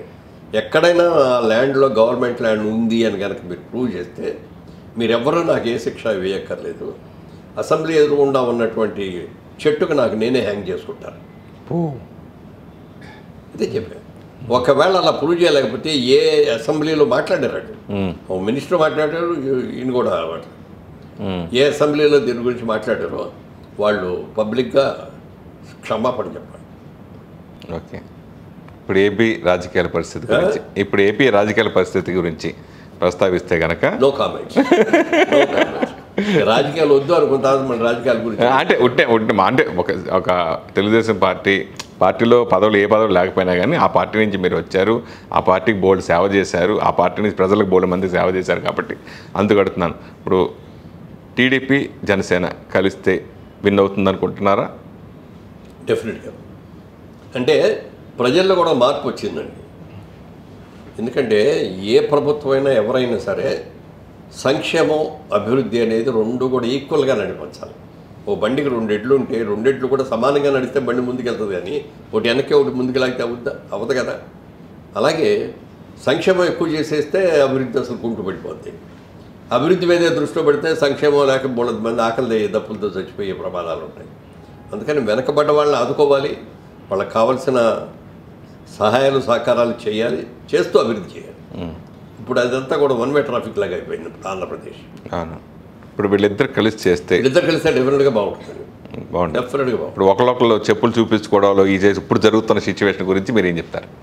అది మాత్రం నాకు అసలు ఇప్పుడు కూడా మొన్న కూడా చంద్రబాబు నాయుడు గారు ఎక్కడో కలిసాం. మురళీమోహన్ మీ వయసు అంత ఇప్పుడు అన్నాడు. సార్ 83 పూర్తవుతున్నాయండి అన్న. అయినా ఫిట్గానే ఉన్నారు, బాగానే ఉంది, రావచ్చు మీరు రావచ్చు వద్దులేండి సార్, ఒకసారి వద్దు అనుకున్న తర్వాత మళ్ళీ అడుగు పెట్టాం. ఉందా, వస్తారా? ఓకే, చెప్పాను ఆయనకి, అదే చెప్పాను. ఒకసారి వద్దు అనుకున్న తర్వాత మళ్ళీ రావటం అనేది జరగదండి. ఆ రోజు మీ మీద ఉన్న గౌరవంతో మీ మాట కాదని లేక వచ్చాను. వచ్చినందుకు చాలా నేను తృప్తిగా, అంటే ఏదంటే ఏదో ఒక సాటిస్ఫాక్షన్ అన్నా ఉండాలి కదా. ఎంత నీచిగా చేసాము, నిజాయితీగా చేసాము, సొంత డబ్బులు కట్టుకుంటాము, అది కూడా లేదండి. గుర్తింపు కూడా లేదు. నేను అక్కడ రాజమండ్రిలో ఇల్లు కట్టుకున్నాను. ఇల్లు కట్టినప్పుడు దానికి కావాల్సిన ఇసుక రాజమండ్రిలో పక్కనే కదా, ఎంత కావాలంటే నన్ను తెచ్చుకోవచ్చు. ఇంటికి వచ్చాను నేను అప్పుడు, నువ్వు కూడా వచ్చావు కదా. పుష్కరాలు ఎంపీకి కావాలంటే ఏ ఆర్డీఓకి ఫోన్ చేసి చెప్పినా, ఎవరు చెప్పినా 100 లారీలు దయచేసి తీసుకుంటే పోస్తారు. నేను అన్ని మార్కెట్ రేట్లో కొనుక్కొని చేశాను. అవును, ఆ ఇసుక మాఫీలు మీకు కూడా వాటా ఉందని అప్పుడేదో అదే చెప్తున్నా. దాంట్లో నాకు వాటా ఉందని, తర్వాత ఏమో అక్కడికి వచ్చేమో నేను ఇసుక అమ్ముకొని కోట్లు సంపాదించాను, ఇవన్నీ చేశాను. చాలా మనసు విరిగిపోయింది. నాకు డబ్బులు కావాలి, సంపాదనే ముఖ్యం అనుకుంటా. నాకు వ్యాపారాలు లేవా, నా సినిమాలు లేవా, నాకు నేను ఎందుకు వచ్చాను అక్కడికి అనేది కూడా గుర్తింపు లేదు. ఎందుకు ఇది గుర్తింపు లేదు, ఇది థ్యాంక్లెస్ జాబ్, ఇది చెయ్యాలా. పైగా మంచి పనులు బాడీ చేసుకుంటున్నాను ఇక్కడ. సినిమా కెరీర్ అనేది ఒక అద్భుతమైన కెరీర్. అది అందరికీ కోరుకుంటూ వచ్చేది కాదు. అది రాజకీయాల్లో ఉన్నాడు, పదవిలో ఉన్నప్పుడు బాగానే ఉంటుంది, కానీ పదవిలో లేకపోతే ఎవడు పలకరించడం. కానీ సినిమా వాళ్ళు అదే కాదు. ఎక్కడ ఉన్నా సరే, ఎప్పుడు వెళ్ళినా ఎక్కడికి వెళ్ళినా మన ఇప్పుడు సినిమాల్లో యాక్ట్ చేయకపోయినా మనం వెళ్తే బ్రహ్మాండంగా రిసీవ్ చేసుకుంటారు, చక్కగా ఇంటికి తీసుకెళ్తారు, భోజనం పెడతారు, అన్నీ చేస్తారు. అందుకని ఈ కెరీర్ని వదులుకోవటం ఇష్టం లేదు. ఇంకా అవకాశం ఉన్నంతకు దీంట్లోనే. ఇప్పుడు ఈ పార్టీ ఇద్దరు కలిసి చేస్తే, గెలిస్తే చంద్రబాబు నాయుడు ముఖ్యమంత్రి ఉండాలా, పవన్ కళ్యాణ్ ఇస్తే బాగుంటుందా? అది వాళ్ళు కలిసి దాన్ని బట్టి ఉంటుంది. అంటే పవన్ కళ్యాణ్ గారు ఇప్పుడు మళ్ళీ కలిసి మాట్లాడుకొని ఎలా మాట్లాడుకుంటారో తెలియదు నాకు. మీ ఉద్దేశం, మీ పర్సనల్ ఉద్దేశం అంటే ముందు డెఫినెట్గా ఎక్స్పీరియన్స్ ఎవరు అంటే చంద్రబాబు నాయుడు గారే కదా. ఈయన కొత్తగా వచ్చాయి. ఆయన ముందు ఒక సంవత్సరం ఆయన కూడా మినిస్టర్గానో, డిప్యూటీ సీఎం గాను, ఇంకోటిగానో ఉండి ఒక 5 ఏళ్ళు 10 ఏళ్ళు పూర్తిగా ఎక్స్పీరియన్స్ గెయిన్ చేశాక ఎస్ ఈ క్యాన్, అంటే సగం వాళ్ళు నీతిగా నిజాయితీగా చేయాలనేది చాలా మంచి ఆలోచన పవన్ కళ్యాణ్. మిగిలినలాగా వ్యాపారంలాగా చేద్దాం, దీన్ని అడ్డ పెట్టుకొని కోట్లు సంపాదిద్దాం అనుకునేటువంటి భావన అతనిలో లేదు. అందుకని వాళ్ళకి కాకపోతే ఎప్పుడైనా సరే చీఫ్ మినిస్టర్ అయితే డెఫినెట్గా మంచి పేరు తెచ్చుకుంటాడు, డెఫినెట్గా బాగా చేస్తాడు. ఇప్పుడు చంద్రబాబు నాయుడు గారు మరి ఈ టర్మ్ కనుక గెలిచి నడితే ఈ పాటికి అమరావతి ఎట్లా ఉండేదండి, ఎంత స్టేజ్లో ఉండేది. పోలవరం ఎప్పుడూ అయిపోయేది. వాళ్ళ పోలవరం లేదు, చివరికి ఇప్పుడు అన్నీ క్రాక్లు వచ్చేసి అని చెప్పి అది శుభ్రంగా చేస్తాను కాంట్రాక్టర్ని తీసేసి వేరే కాంట్రాక్టర్ పెట్టాడు. అంతకంటే ఎక్కువ మాట్లాడు. సరే, మన సినిమాలకు వద్దాం సార్. రీసెంట్గా విడుదలైన ఆదిపురుష్ సినిమా గురించి రకరకాల కామెంట్స్, రకరకాల ఇది బయట అంత రచ్చరచ్చగా ఉంది. దాని గురించి మీరు అప్పటి రామాయణం ఇవన్నీ సినిమాలన్నీ మీరు చూస్తూ ఉన్నాయి, జరిగిన మీకు అన్నీ తెలిసినాయి. దాని గురించి ఆదిపురుష్ సినిమా గురించి మీరు ఏం చెప్తారు? నేను పర్టికులర్గా దానికోసం వెళ్ళి చూసి వచ్చాను. నాకు బాగా నచ్చింది సినిమా, చాలా బాగా నచ్చింది. ఎందుకంటే రామాయణం రాముల వారు ఉన్నప్పుడు, కృష్ణుడు ఉన్నప్పుడు మనం ఎవరో లేవు, ఇంకెవరికి తెలీదు. వచ్చిన వాల్మీకి రామాయణమో ఇంకో రామాయణమో ఉన్నాయి కదా, ఆ రామాయణంలో ఏం చదివారో అదే మనకు తెలుసు. వాటిని దగ్గర పెట్టుకొని మన వాళ్ళు సినిమాలు తీశారు. వాళ్ళు ఎన్టీ రామారావు తీసిన పౌరాణిక సినిమాలు కానీ, బాపు గారు తీసిన పౌరాణిక సినిమాలు కానీ, ఇవన్నిటిలో కూడా రాముడు ఎలా ఉండాలి, కృష్ణుడు ఎలా ఉండాలి, లేకపోతే ఆంజనేయ స్వామి ఎలా ఉండాలి, సీత ఎలా ఉండాలి, ఇన్ని కూడా చేశారు. కల్పితాలైన వాళ్ళు వాటికి ఒక రూపు దిద్దారు. ఇవాళ అది కాదు అనుకొని వీళ్ళు చేసిన వెర్షన్ వేరే వెర్షన్. ఇదివరకు మలయాళంలో కూడా ఒకసారి వచ్చింది ఇలాంటి సినిమాయే. ఎవరికి నగలు గిగలు ఏమి ఉండవు వాళ్ళకి, అందరికీ కూడా కోయాళ్ళలాగా మన లాగా ఉంటారనమాట, రాముడు సీత వీళ్ళందరూ కూడా. అది అవమానించినట్టు ఫీల్ అవుతున్నారు కదా సార్, దీన్ని అవమానించినట్టుగా ఫీల్ అవుతున్నారు కదా అంతా అంటున్నాను. ఏదంటే కొంతమంది ఉంటే రాగానే ఈ అబ్బాయి దానిలాగా లేదు దీనిలాగా లేదు అని అంటున్నారు, కానీ కామెంట్స్ చూస్తానే ఉన్నారు శుభ్రంగా. చాలా బాగా తీశారు, మంచి మంచి సినిమా, కామెంట్స్ ఉన్నాయి. తర్వాత ఇప్పుడు ఒక్కొక్కడు ఒక్కో టైప్లో రాస్తారు. వీళ్ళు ముందే ఇది కూడా పెట్టారు, దీన్ని ఆధారంగా తీసుకొని కొన్ని కల్పించి కొంత డ్రమటైజ్ చేసాము అని చెప్పి దీన్ని అన్యదా ఎవరో కూడా భావించొద్దని ముందు ఇది పెట్టారు. అంటే మనకు రాముడు అనగానే ఎన్టీ రామారావు గుర్తొస్తారు, అదే ఫిక్స్ అయిపోయి ఆ పాయింట్ ఆఫ్ ఫిక్స్ అయిపోయాం మనందరం కూడా. ఎందుకంటే దాంట్లోంచి బయటికి రాలేం మనం. కానీ తప్పదు, ఎప్పుడు రామారావునే ఉంటారు కదా. మరి ఇప్పుడు జనరేషన్కి తెలియదు రామారావు ఏం చేశారో ఎలా చేశారో అది. ఇప్పుడు జనరేషన్ చూసిన యంగర్ జనరేషన్ అందరూ చూసి భలే ఉంది సినిమా అంటారు. ఇందులో ముఖ్య సినిమా మొదలవటమే వనవాసం దగ్గర నుంచి మొదలైంది. ఎండ్ ఏంటంటే రావణాసురుడిని మీద యుద్ధం చేసి సీతను మళ్ళీ తీసుకురావటమే దాంతో ఎండ్. మళ్ళీ పట్టాభిషేకం, మళ్ళీ ఇక్కడ రావటం ఏమి లేవు. యుద్ధం బాగా తీశారు, రామరావణ యుద్ధం అనేది ఎక్సలెంట్గా చేశారు. బాగుంది సినిమా. మీకు పర్సనల్గా మీకు నచ్చింది. అప్పట్లో దాసనారాయణ గారు ఒప్పుకోగా రాఘవేంద్ర గారు, ఏఎన్ఆర్ గారు, ఎన్టీఆర్ గారు, ఇట్లా వీళ్ళందరితో ఎలా మింగిలై ముందుకు వచ్చారు? అందరితో బాగానే ఉండేవాళ్ళు. వాళ్ళు కూడా నేనంటే ప్రేమించేవారు. సో అసలు ఇప్పుడు మాకు డిఫరెన్స్ ఆఫ్ ఒపీనియన్ ఎవరితోటి రాలి. అలా అని చెప్పి ఉన్న ప్రేమిస్తున్నారని చెప్పి ఎప్పుడే సంకలెక్కల అడ్వాంటేజ్ తీసుకోవాలి. ఎంతవరకు ఉండాలో అంతవరకే ఉంది. ఇప్పుడు వస్తున్న సినిమాల గురించి ఇంకేం చెప్తారు మీరు? సినిమాలు ఇప్పుడు టెక్నీషియన్స్, అద్భుతమైన టెక్నీషియన్స్ వచ్చారండి. అలాగే ఆర్టిస్టులు మొదటి సినిమాతోనే అద్భుతంగా నటించే యాక్టర్లు వచ్చారు. వాళ్ళ మార్కెట్ పెరిగింది. మరి వరల్డ్ వైడ్ మార్కెట్ అయిపోయింది మందే. సినిమా ఇండస్ట్రీకి చాలా మంచి రోజులు ఇప్పుడు. ఎందుకంటే వాళ్ళు హిందీ వాళ్ళు కూడా తెలుగు సినిమాలు ఏం తీస్తున్నారు, ఈ సబ్జెక్ట్ మనం రీమేక్ మనం కోరుకుంటే బాగుంటుంది కదా, లేకపోతే అందులో యాక్ట్ చేయమని అడిగితే మనం కూడా వీళ్ళు యాక్ట్ చేసేద్దాం ఇప్పుడు. ఎందుకంటే పాన్ ఇండియా సినిమాలు వచ్చిన తర్వాత ఈ లాంగ్వేజ్ ఆ లాంగ్వేజ్ లేదు. సినిమా పెద్దదైపోయింది వాళ్ళ. డెఫినెట్గా సినిమాకి చాలా మంచి భవిష్యత్తు ఉంది. అయితే స్టేక్స్ ఎక్కువైపోతాయి, చాలా పెద్ద స్టేక్స్, హై స్టేక్స్తో తీస్తారు సినిమా. మీరు తలుచుకుంటే ఎన్ని సినిమాలను ప్రొడ్యూస్ చేయగలరు, చేసుకోగలరు. కానీ మీరు నటుడిగా బయట సినిమాలు చేయడానికి ఎక్కువ ఇష్టపడుతున్నారు నాకు తెలిసి. సో అలా మీరు ఎందుకు మరీ కంటిన్యూగా, మన రీసెంట్గా 2 సినిమాలు చేసినా, 2 సినిమాలు చేసినా కానీ కంటిన్యూగా ఎందుకు మీకు ఆ ఇది రావట్లేదు? అంటే ఒకసారి ట్రాక్ తప్పిన తర్వాత మళ్ళీ ట్రాక్ ఎక్కించాలంటే బండిని, మళ్ళీ పట్టాలు బాగు చేయించాలి, చక్రాలు బాగు చేయించాలి, అన్నీ చేసి మళ్ళీ ట్రాక్ మీద పెట్టాలి. అది అవడానికి కొంచెం టైం పడుతుంది. ఇది అంతే. అంటే మీకు పర్టికులర్ రూల్స్. మొన్నటిదాకా మురళీమోహన్ గారు చేయరు రాజకీయాల్లోకి వెళ్ళిపోయారు అనేది ఒక టాక్. తర్వాత నేను హెల్త్ బాగోలేదంటే ఆపరేషన్ అయిన అంట అంటున్నారు. నేను శుభ్రంగా ఉన్నా, వచ్చింది ఆపరేషన్ చేయకుండా ఉంటుందా? చిన్న చిన్న రిపేర్లు వస్తాయి. మనం కారు కొనుక్కుంటాం, కొన్ని రోజులు బాగా తిరుగుద్ది, రిపేర్లు వస్తాయి. మళ్ళీ ఏదో ఇంజిన్ రీబోర్ చేసుకోవడం, లేకపోతే పార్ట్ మార్చడం చేసి మళ్ళీ పెయింట్ చేసుకొని మళ్ళీ వాడతాం. ఇది అంతే. మీ పైన ఒక స్టోరీ అందుకుని ప్రధాన పాత్రలో చేయమంటే చేస్తారా? డెఫినెట్గా చేస్తాను. అలాంటి మంచి కథ ఉంటే డెఫినెట్గా చేస్తాను. నేనే తీస్తాను కూడా నిజంగా అలాంటి మంచి కథ దొరికింది. ఇప్పుడు అమితాబ్ బచ్చన్ గారు హీరోగా పెట్టి ఎన్ని సినిమాలు తీసిన. అవును. అలాంటి సినిమా ఏదైనా వస్తే ఏ క్యారెక్టర్ బాగుంటే ఏదైనా చేస్తాను. మీ తర్వాత అంటే మీతో కలిసి చేసిన వాళ్ళు కూడా ఇప్పుడు చిరంజీవి గారు కానీ, బాలకృష్ణ కానీ, నాగార్జున, వెంకటేష్, వీళ్ళందరూ కూడా ఇప్పటి తరాన్ని కూడా యంగ్స్టర్స్ని ధీటుగా వాళ్ళు పోటీ ఇస్తూ నటించడం పట్ల ఓ సీనియర్ నటుడిగా మీరు ఏం చెప్తారు? ఎక్సలెంట్. నాగేశ్వరరావు గారు అబ్బాయిగా నాగార్జున మనకు బ్యాక్గ్రౌండ్ ఉన్నప్పటికీ కూడా తన ఇది నిలబెట్టుకోగలిగాడు.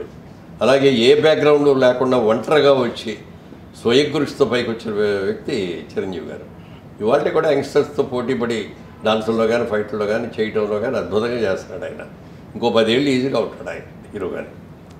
ఆ తర్వాత ఆయన కూడా అమితాబ్ బచ్చన్ లాగా మారిపోయి అట్లాంటి ఒక ఇంపార్టెంట్ క్యారెక్టర్ లాంటిది పెట్టుకొని, మెయిన్ క్యారెక్టర్ యంగ్స్టర్స్ అందరినీ చుట్టూ పెట్టుకొని చేస్తే ఇంకో 10 కాదు, ఇంకో 20 ఏళ్ళు ఆయన ఈజీగా చేయొచ్చు.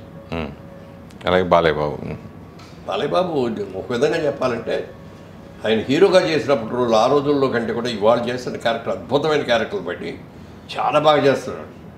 అసలు ఎన్టీ రామారావు గారిని మరిపిస్తున్నాడు అన్నమాట. అలా చేస్తున్నాడు క్యారెక్టర్స్, చాలా బాగా చేస్తున్నాడు. వెంకటేష్ బాబు ఎప్పుడు కూడా తనది ఒక స్టైలు, ఆ స్టైల్ ప్రకారం చేసుకుంటూ వస్తున్నాడు. ఎప్పుడు కూడా ఎక్కువ సినిమాలు చేయాలని పరిగెత్తడు. తను ఏంటో, తన ఇల్లు ఏంటో, తను ఇదేంటో, తన పద్ధతి ఏమిటో, ఇంట్లో ఉంటాడు, లేకపోతే స్టూడియోకి వచ్చి బట్ మంచి ఫ్యామిలీ ఓరియంటెడ్ సినిమాలు చేస్తాడు. బాగుంటుంది. ఈ మధ్యన ఓటీటీలో కొంచెం వల్గర్గా కొంచెం బూతు సినిమా తీసింది రానా నాయుడు, అది బ్యాడ్ నేమ్ వచ్చింది. చూసారు మీరు? అది చూద్దామని అనుకున్నా కానీ చూడలేకపోయాను. అది తర్వాత అది కట్ చేశారు చాలా వరకు అని అన్నాడు. ఎందుకంటే ఓ పవిత్రమైన వ్యక్తి ఇలాంటివి చేశాడు అనగానే గబుక్కని రిసీవ్ చేసుకోరు. రాముడి మీద మనకు ఎందుకంత ప్రేమ, కృష్ణుడి మీద ఎందుకంత ప్రేమ, వాళ్ళు ఏదో అల్లరి చిల్లరగా చేశారనుకుంటే ఏమనుకుంటాం, దేవుళ్ళు అంటాడు ఆయన కూడా తప్పు చేయటం అనుకుంటాం. అందుకని మాకందరికీ ఒక ఇమేజ్ పడిపోయిన తర్వాత ఆ ఇమేజ్ దాటి వెళ్ళకూడదు. మీరు ఎఫ్డీసీ చైర్మన్గా చేశారు, చాలా పదవులు చేశారు సెన్సార్ సంబంధించి.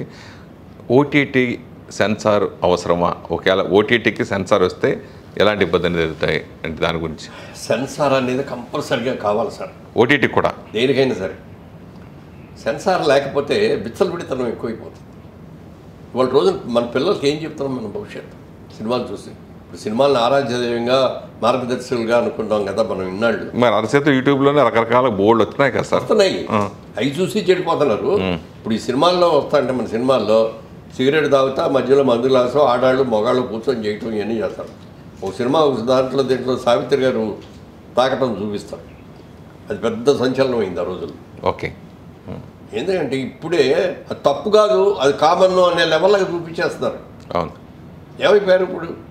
ఇప్పుడు వాళ్ళ రాజకీయ నాయకుడన్నా స్పోర్టివ్గా తీసుకోవాలి, లేకపోతే ఒక స్పోర్ట్స్ మ్యాన్ని ఆధారంగా ఇది తీసుకోవాలి, లేకపోతే ఒక సినిమా యాక్టర్ని తీసుకోవాలి. మరి సినిమాల్లో మనం అన్ని ఈ క్యారెక్టర్ చేసి చూపిస్తా ఇదే అనుకుంటే ఇదే లైఫ్ అనుకుంటున్నారు వాళ్ళందరూ, యంగర్ జనరేషన్. కరెక్ట్ కాదు కదా అది.